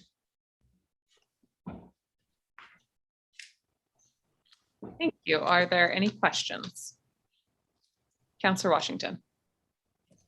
Thank you, Madam Mayor. So if the contractor, the Third Avenue contractor, will eventually not be doing our recycling, where, if I remember correctly, where exactly would the residents take their styrofoam and their soft plastics and hard plastics and stuff? Would they still take that to Third Avenue? Yes, Madam Mayor. So Councillor Washington, looking at the program that is provided by the ACRD at the Third Avenue Depot, that is a contract also. That is a contract that the ACRD puts out, and they will continue to do that. The intent of that is to move forward either with the current contractor in a different contract, because it's a separate contract, or they put that out for RFP for another contractor. But the intent is to continue the Third Avenue Depot. It's a very successful depot, and the ACRD would not consider closing that down because it's integral to the recycling program in the city of Alberni. Thank you. Any other? Councillor Solda. So just to get it right, so this is going to save us money in the long run, right? So, Madam Mayor, with that, what this is the lowest cost option for curbside collection. So we have a mandate and regulation that's required through the ACRD to bring material to the landfill that has diversion within it. So recycling is a component of that. We receive funding for the contract to collect this through Recycle BC. So currently the ACRD does not charge city residents and Beaver Creek residents for recycling because of the incentive that's received. So this is just a transfer of that incentive to the city to perform the service. So Thank you. Any other comments, Councillor Paulson, and then Councillor Washington? Perhaps we could just comment, and this goes further to Councillor Solda's question about costs and so on. This is about diversion from our landfill, and there would be a significant multi-million-dollar cost if we don't proceed in this area with regards to actually having to build a methane gas extraction plant. I don't know if anybody on staff wants to maybe elaborate. I'm just kind of doing a shotgun statement there, but the savings on us avoiding having to build that extraction plant far outweigh the costs as far as I'm concerned. But maybe somebody could comment on that. Lowest cost option, Andrew. yes, Madam Mayor, Councillor Paulson, digging back into my past history with the ACRD, yes, methane collection is a very costly process, and if changes are not made within the landfill at the Alberni Valley here, we would be faced with that methane collection, not only for the installation, And back in 2015, 2016, I think they estimated about $13 million just for the installation of that collection system. And then the ongoing operations of that system, just to flare that off, to reduce the methane creation. So the other component of that is that we are saving airspace at the landfill, which is very valuable, because we're looking at municipalities across BC that do not have landfills, and they're shipping that waste to Washington State. So if we use this asset to our best ability, reduce the amount of material that's going to the landfill, we are saving money in the long term, and we are also providing a valuable asset to the community that allows us to have a lower cost waste disposal system than others would see. We look at Cowichan, we look at Cathette. There's these regional districts that do not have landfills, and they're sending it down to Washington State. So the sooner we make these changes, the more we divert material, it's the best way to lower the costs. We're going to have to incur costs for waste disposal. Let's try to make sure that we have the lowest cost possible, and this is the best option. Absolutely. Thank you very much. Okay, Councillor Washington. Thank you, Madam Mayor. Sorry to be a pain. So with this when the new contract comes in, does that affect the small businesses that faithfully take out their recyclables out to the landfill? Will they be charged a fee to recycle now because we're not all in one again, or is it just worried about the small businesses that try and recycle? We already are charged at the landfill to recycle commercial cardboard and other things. So small businesses are already paying at the landfill. Okay. Andrew? Yeah, and to further that, I think that is a challenge in smaller communities because there is no commercial basis for commercial pickup of recycling. So throughout BC, many of the municipalities are lobbying the province to create a stewardship program that reflects the same one that's for residential program. But on the lower mainland of Victoria, there is that commercial business case for that. So it is a struggle for businesses to deal with their recycling, but I think the ACRD is trying to provide the options at the lowest cost available based on what it costs to provide that recycling service. So they do have to ship it, and shipping is a huge component of the cost of recycling. Thank you. Okay, would somebody like to read the motion?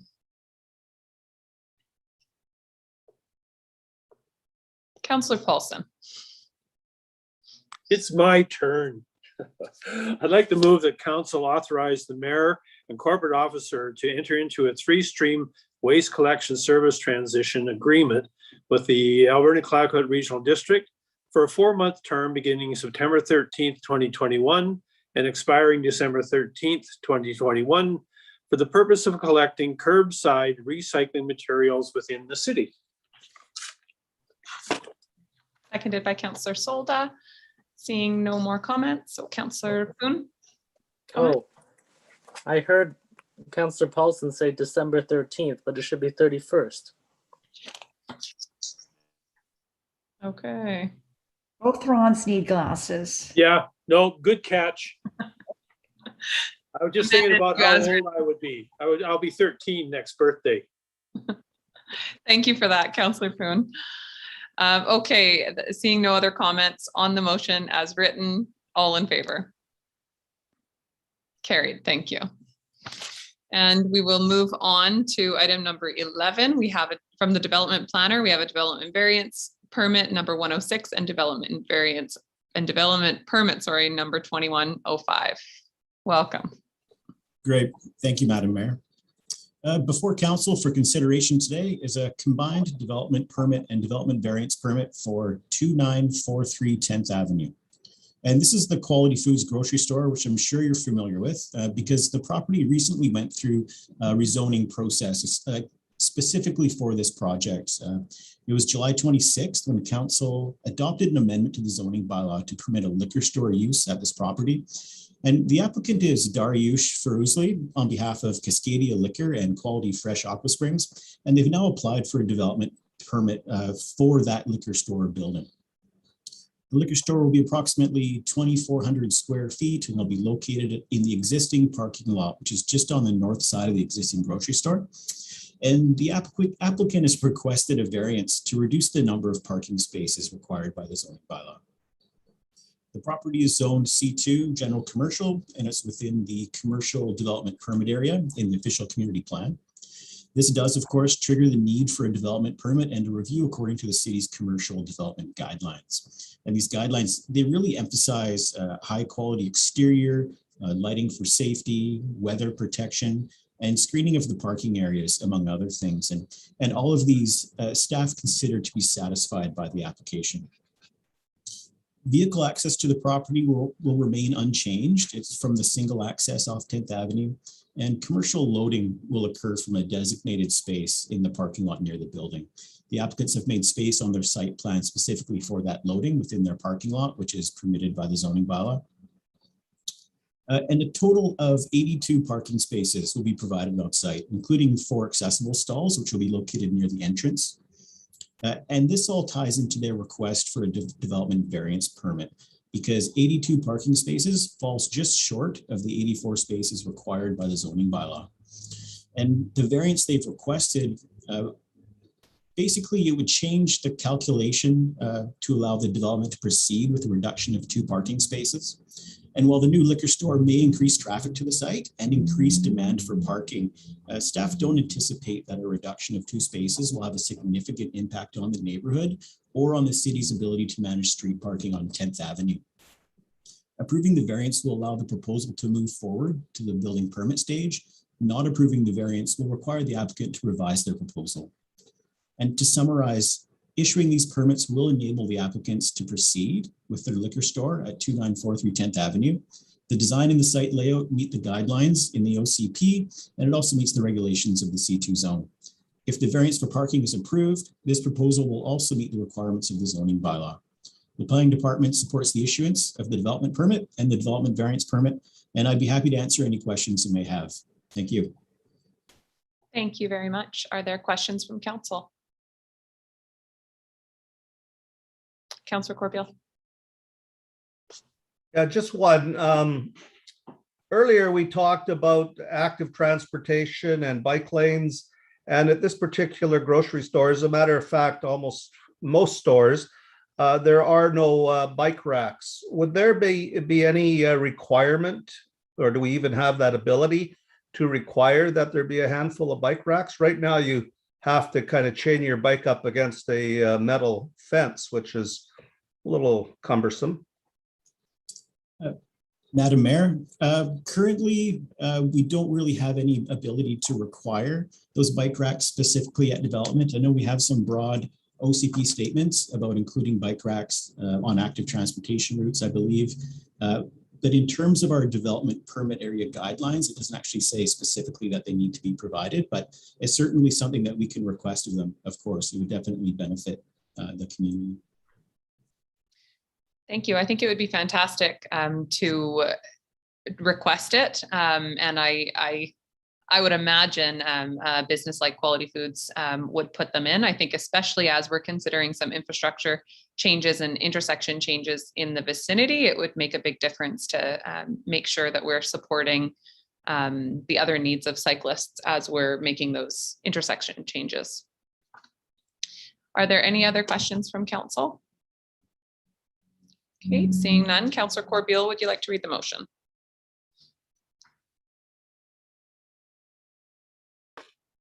Just checking to see if there's any G's and 6's in this. Oh, looks safe. Okay, I'd like to move that council authorize the issuance of development variance permit number 106 and development permit number 21-05, and that the Director of Corporate Services be authorized to sign the permits, including the development plans as shown on Schedule B permit, prepared by Darish Ferosli Architecture, Inc., and dated July 29th, 2021, subject to the City of Port Alberni receiving the required landscaping security in the amount of $3,800. Second. Thank you. Seconded by Councillor Poon. Are there any further comments or questions? Seeing none, all in favor? Any opposed? None opposed, carried. Okay, and we'll move on to item number 12 from the Manager of Community Safety, UBCM Strengthening Community Services Grant Project. Hello, Mayor and Council, community. I'm here to speak about the UBCM Strengthening Community Services Grant Project. Very excited to be working on this. Very excited, very grateful to have been given the opportunity to work on this. It's going to be a very exciting project. It sounds, I mean, already we're trying to move very quickly, and I quite like being in that sort of a situation. I'd also like to thank Pat Deacon, who applied for this grant funding before my time here, and then is now handed it over to me, although he's still making himself available for questions and guidance, which I really appreciate. So on April 12th, 2021, Council directed staff to apply for this UBCM Strengthening Communities Services Grant. We've been awarded that grant in the amount of roughly $440,000. It'll be, we've received 50% of it already. And then the other 50% will be received after we make a final report to UBCM. The timelines are tight on this project. The work that's going to take part as part of this project needs to be completed by July 31st, 2022. And then the final report is due August 31st, 2022. Or no later than 30 days after the work is completed. Broadly, this is broken down into 3 categories. So part of it is going to be cost recovery into 2 departments in the municipality. So the Bylaw department and the Recreation and Heritage department. Although I did get a note that I've reversed the numbers that are going to those departments in the table. So the larger number goes to the Recreation and Heritage Department, and the smaller number goes to the Bylaw Department. So the second piece is going to be the work will be carried out by consultants that we've already engaged and that will help us with the final report at the end, and then their work will flow through the project with that end goal in mind. And then they will also be communicating out to the public. So communicating in the final report back to the UBCM, and then communicating to the public throughout the project. And then the third part is broken up into 4 subsections, and those are the RFPs that we're going to put out. So the 4 requests for proposals for the different pieces of work. So the first one is the homeless outreach program. The second one, the second RFP, is a temporary employment of unsheltered homeless project. The third RFP will be for youth outreach services. And the fourth RFP will be for a drop-in center.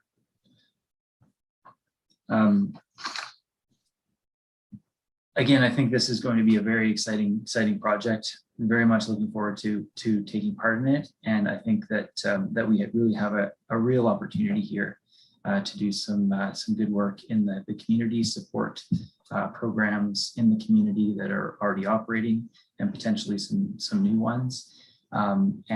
Just with myself being new in the community, it'll give me a chance to really meet a lot of the players. Some of them I've met already, but to meet the rest of them. And yeah, really looking forward to that opportunity.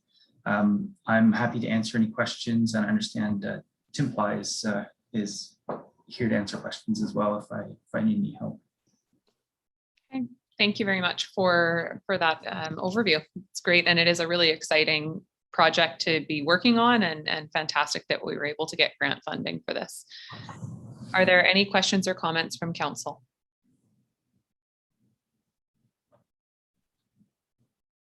No questions? Okay, Councillor Poon, would you like to read the motion? Yes. I'll move that council direct staff to issue 4 requests for proposals for the purpose of selecting proponents to undertake work for which the city has received funding from the UBCM Strengthening Community Services Grant to support unsheltered homeless populations and address community-related impacts. Okay, seconded by Councillor Solda.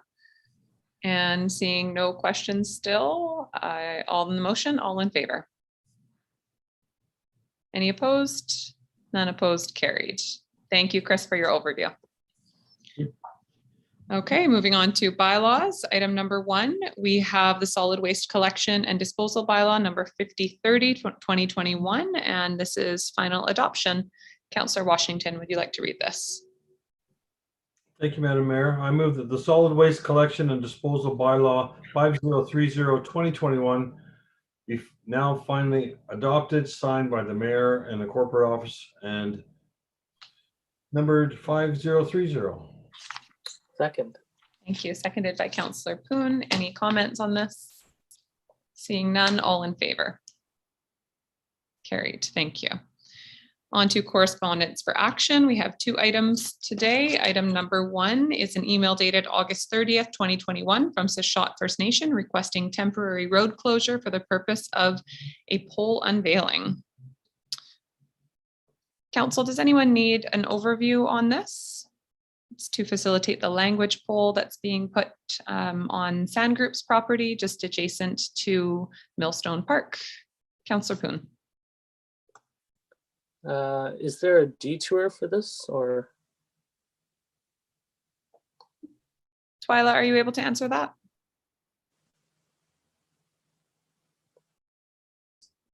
Sorry, Madam Mayor. I am not aware of a detour being required at this point. I had been, perhaps my deputy might be able to comment, or our CAO, if they're aware. Tim?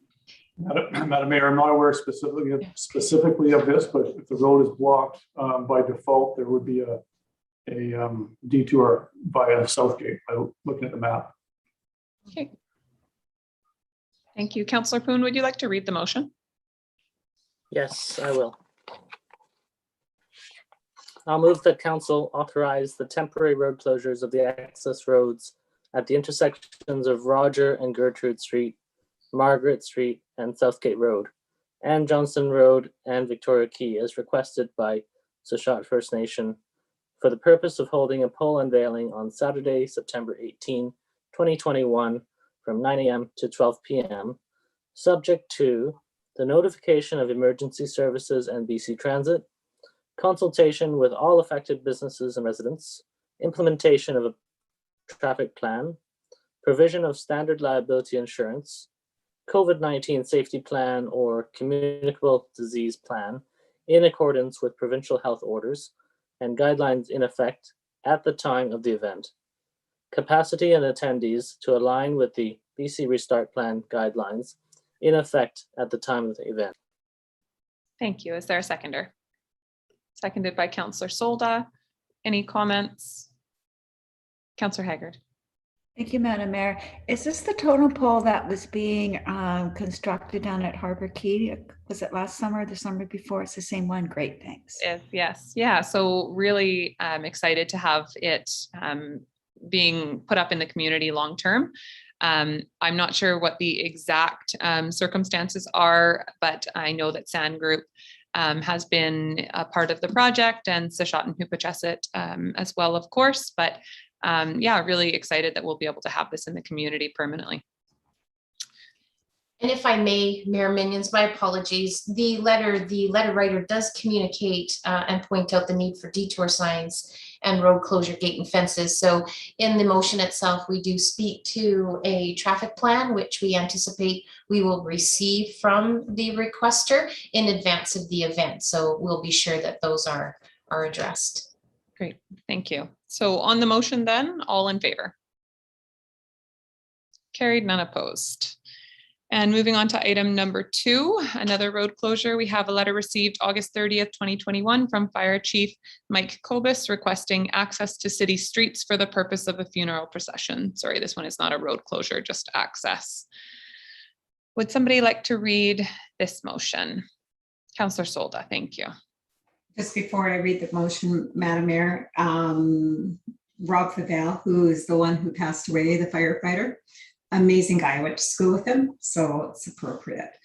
Madam Mayor, I move that the council authorize the Beaver Creek Volunteer Fire Department access to city streets on Saturday, September 11th, 2021 from 1 p.m. to 1:30 p.m. for the purpose of a funeral procession from Wallace Street and 10th Avenue to Rogers Street, finishing on Vimy Street, Glenwood Center, subject to the notification of emergency services and BC Transit, consultation with all affected businesses and residents, implementations of the traffic plan, provision of standard liability insurance, COVID-19 safety plan, of communicable disease plan in accordance with the provincial health orders and guidelines in effect at the time of the event. Capacity, attendees to align with the BC Restart Plan guidelines in effect at the time of the event. Thank you. Is there a seconder? Second. Seconded by Councillor Poon. Any comments or questions? Seeing none, all in favor? Carried. Thank you. And on to proclamations. We have 5 today. Item number 1 is a letter received August 16th, 2021 from Andre Gurin, Chief Fire Prevention Officer, requesting that council proclaim the week of August 3rd to August 9th, 2021 as Fire Prevention Week in Port Alberni. Would somebody like to make the motion as written? Councillor Poon. Thank you. I'll move that council proclaim the week of October 3rd to 9th, 2021 as Fire Prevention Week in Port Alberni as requested by the Port Alberni Fire Department. Second, Madam Mayor. Seconded by Councillor Corbeil. All in favor? Carried. Thank you very much. And from Phaedra Arsenault, an email received August 18th, 2021, requesting that council proclaim September 10th, 2021 as Suicide Prevention and Awareness Day in Port Alberni. Would somebody like to move to approve this request? Councillor Paulson. I'd like to move that council proclaim September 10th, 2021 as Suicide Prevention and Awareness Day in Port Alberni as requested by Phaedra Arsenault. Second, Madam Mayor. Seconded by Councillor Washington. Any comments on this? Okay, seeing none, all in favor? Carried. Thank you, and appreciate Phaedra bringing that forward. And item number 3 from the Port Alberni Toy Run Association, an email received August 30th, 2021 from David Weewichar on behalf of the Toy Run Association requesting that council proclaim the week of September 13th to 19th, 2021 as Toy Run Week in Port Alberni. Councillor Haggard. I'd like to move that council proclaim the week of September 13th to 19th, 2021 as Toy Run Week in Port Alberni. And I'm very happy to have this event back. Absolutely. Thank you. Seconded by Councillor Poon. Seeing no comments, all in favor? Carried, none opposed. Item number 4, an email received from committee member Michaela Elder requesting that council proclaim October 2nd, 2021 as Wrongful Conviction Day in Port Alberni. Would somebody like to move this request? Councillor Poon. Thank you. I'll move that council proclaim October 2nd, 2021 as Wrongful Conviction Day in Port Alberni, as requested by the International Wrongful Conviction Day Committee. Thank you. Is there a seconder? Second, Madam Mayor. Seconded by Councillor Corbeil. Seeing no comments, all in favor?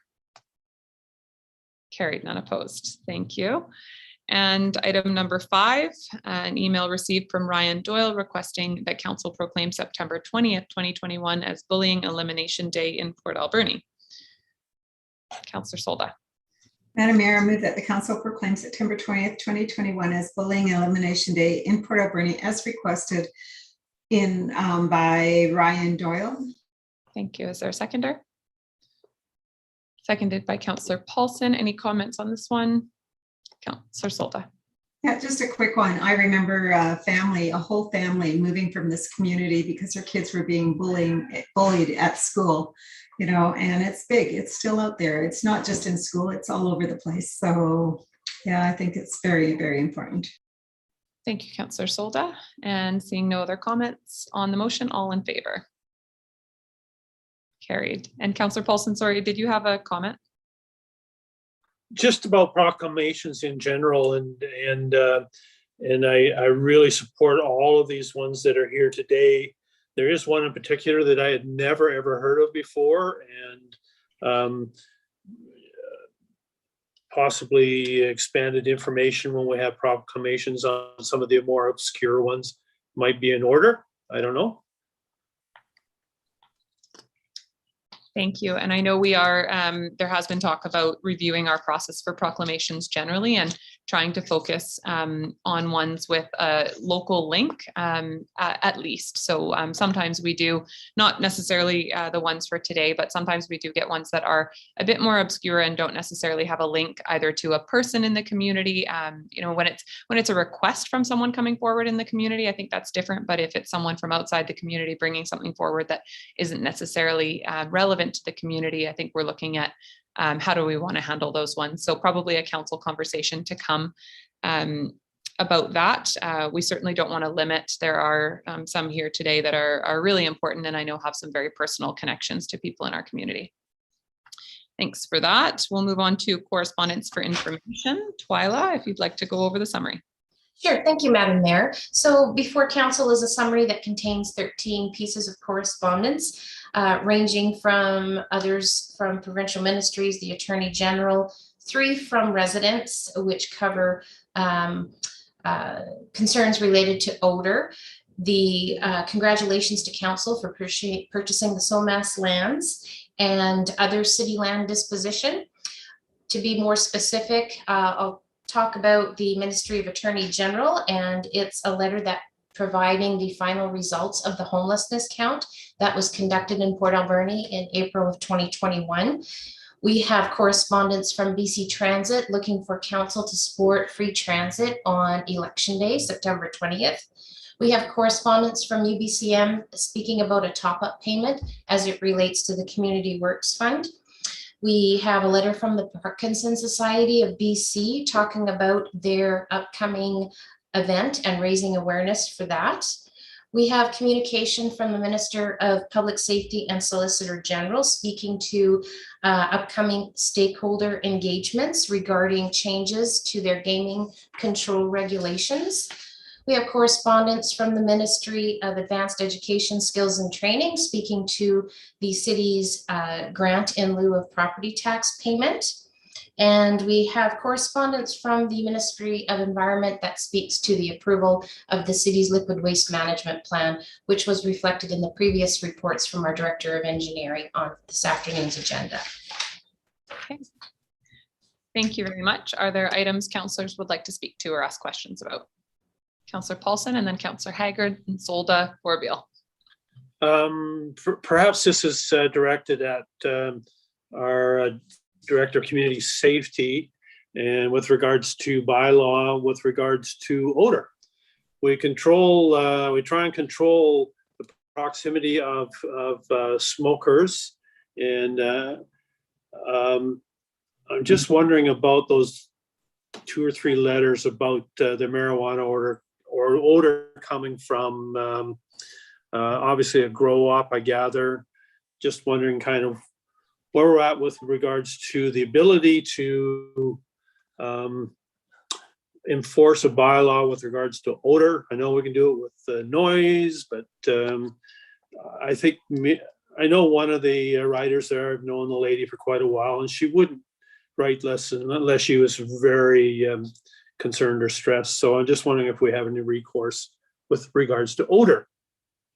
Thank you. And Councillor Paulson, I was going to follow up on this one as well. I see Chris popping up, which is fantastic if he has some information to start. And I was going to suggest that we do look at a staff report for this, not just around the issue of odor, but around, I feel very bothered that we have created a system for zoning and, you know, where do we want these regulated Health Canada approved facilities in our community, trying to support the industry that is growing. But many of the existing prior to you know, the Health Canada system coming in facilities still exist in our community, are not regulated in the same way, create huge odor concerns. And I think that it's time now that we have a good system that we put a lot of effort into to just determine where we want zoning of these facilities. I think now it's time to look at what can we do about the ones that are not compliant. So maybe it's about getting ourselves educated. I am not completely familiar with the Health Canada approval system and what the process was for ones that were before, if they were personal grow licenses or what. I think we need some information, and then I think we need to know what the options are for enforcement when they are causing neighborhood issues. And Chris, I will turn it over to you. If you have information to add, that would be fantastic.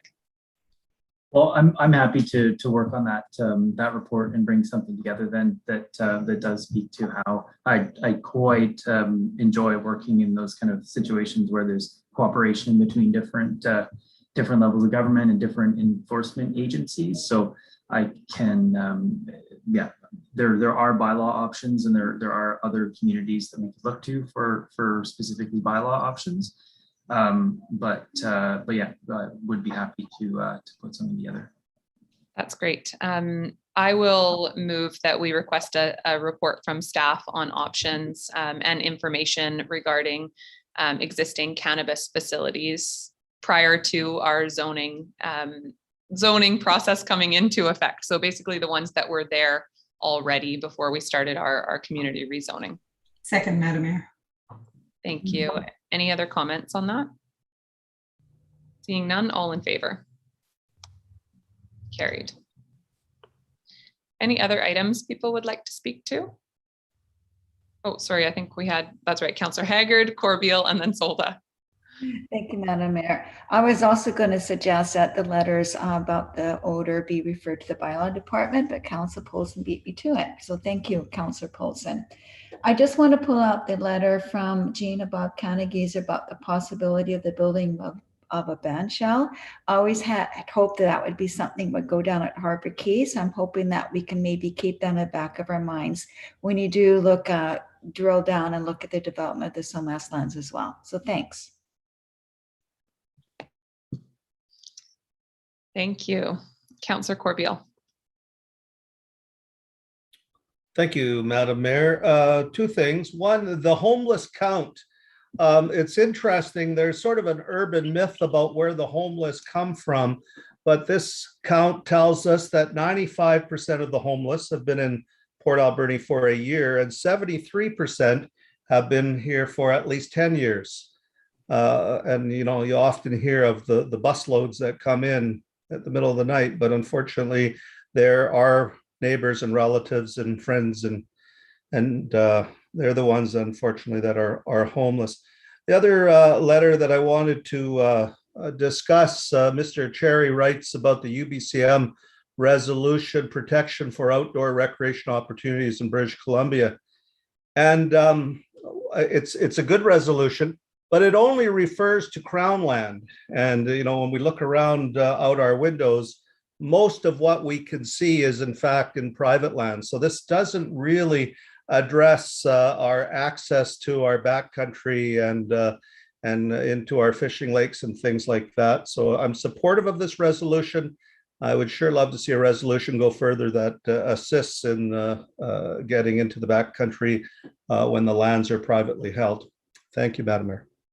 Thank you, Councillor Corbeil, and thanks for your comments as well on the homeless count. I think that number is really important. There is certainly a misrepresentation and a belief in the community that many of the homeless people who are struggling in this community are not from here, are not local people, are not connected. And I appreciate for the community's benefit seeing that is just not the case. I also want to say that what really stood out to me in that homeless count was the number of people currently homeless on our streets who either grew up in care or were homeless in their youth. And I think that that really speaks to the level of investment in young people that we need to proactively start making a difference in homelessness. I don't have the report in front of me open right now, but it was a shocking number of people who are homeless on the streets now who experienced homelessness for the first time when they were under 18 or grew up in foster care. So it just really speaks to a need to invest in our youth. And I think there's going to be more coming forward on that soon. And also just wanted to comment that we have invited Marcy DeWitt, who was the contractor that undertook the study, to come as a delegation to council at our next meeting. So that will just be an opportunity to go more into depth on some of these numbers and talk about recommendations. Councillor Solda. My question was asked. It was regarding the cannabis. Thank you very much. Any other comments or questions from councillors? Seeing none, would somebody like to move receipt of the correspondence? I'll move receipt of the 13 items of correspondence. Thank Second, you. Madam Mayor. And seconded by Councillor Corbeil. All in favor? Carried. Thank you. And moving on to council reports. Any items councillors would like to highlight from their reports? Councillor Corbeil. Thank you, Madam Mayor. A couple of things I'd like to point out. One, I was given the opportunity to tour the shelter, and Patrick walked me around and introduced me to workers and to clients. And I've got to say, you know, it was probably close to the beginning of our term when that was opened and we had a tour of the brand new building. Well, it still looks brand new. It's been really well kept, and I think kudos to the people that work there. It's a very professional group. I found the people that live there to be pretty appreciative of what they had, and it is very busy. You know, there's one room there that's for overflow when there's extreme weather events. There's 15 beds there, and they're used all the time. So it really does indicate the need for housing for these people.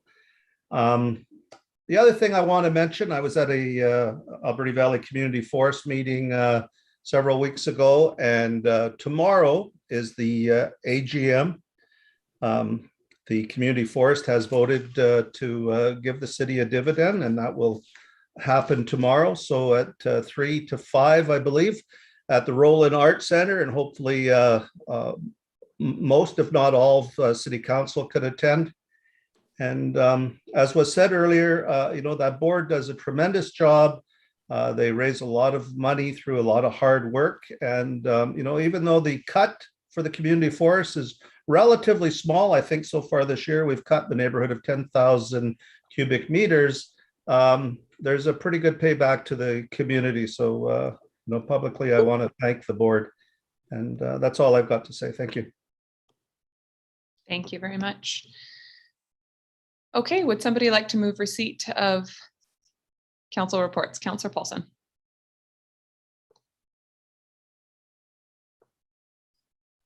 I'd like to move receipt, and also if I could just make a short comment. On the weekend, we had a salmon derby, not a festival, but a derby. And I was talked into spending a few hours on the weigh scales down on the dock. And I just want to say how much fun it was, how many people I met from outside of the community. So it is still bringing in people from outside of the community. Just most of the fishermen that weighed in were having a blast. And even though some of them were small fish and they knew they weren't winners, they were happy people. But it was, it's nice to see we're maintaining some order there, that hopefully we can get to some form of a festival in the future. Thank you very much. Okay, council reports moved and seconded. Seconded by Councillor Poon. All in favor? Carried. Thank you. We'll move on to new business, which is an opportunity for council to raise issues as a result of business of the meeting, or to identify new items for subsequent meeting by way of notice of motion. Are there any items to bring forward? Councillor Solda. Yeah, it's just, I forgot to ask, what about the signs? Welcome to Port Alberni Signs. I just would love to hear an update on that. It'd be great to finish it by next year. Great question. Tim, are you available to give us an update on our sign project? Madam Mayor, I can bring you something at your next meeting, or somebody will bring you something at your next meeting. That would be fantastic. Thank you. Councillor Paulson. I know everybody wants to go home, but maybe perhaps the CAO could make a quick comment. People are going to see, I believe they're going to see that the clock tower is essentially going to be shut down starting today, I think. And just kind of a very quick update on that project. And it's finally proceeding after many years. And we just want to have a quick comment, Tim. Sure, thank you. I see the Director of Engineering is still on the meeting. I'll give Rob a chance to speak first. There he is. Thank you. Quick update is I'm meeting with the consultant tomorrow morning to talk about the schedule. We're trying to find a drop dead date for the earliest start so that we can give as much notice to all the businesses down there as we can. They're looking at potentially starting to bring materials on site and storing them in that location, but I don't anticipate them starting until September 20th to 23rd. But we're trying to get that ironed down, as well as what areas specifically they'll need and will be interrupted and how we're going to manage traffic. We've talked that all through at a pre-construction meeting with them, which happened a week ago, but it's the start date. So we're trying to get all that information together so we can be as accurate as possible when we announce the construction to the businesses. Okay, thank you. Okay, let's move on to question period then, which is an opportunity for the public to ask questions of council. Bylaw, have we received any questions? Yes, thank you, Madam Mayor. We have 3 questions submitted by Mr. Fraser. The first question, will the city be releasing to the public the environmental report done on the Somas Mill site by SLR Contracting? Second question, along with the hope of securing some funding under the brownfield cleanup from the FCM for the mill site, from where will the city be funding the rest of the cleanup? And what will the plan be if the costs exceed the $1 million estimated by SLR Contracting? And the last question, how is council planning to deal with the loss of nearly $500,000 of tax revenue with the purchase of the mill site?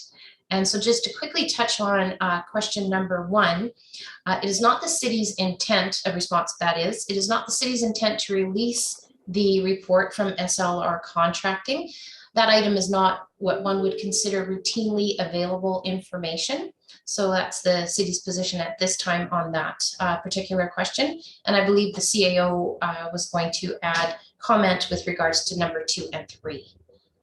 Thanks, Twyla. Madam Mayor, on questions 2 and 3 that largely deal with finances. While council has considered those matters, decisions have not yet been made.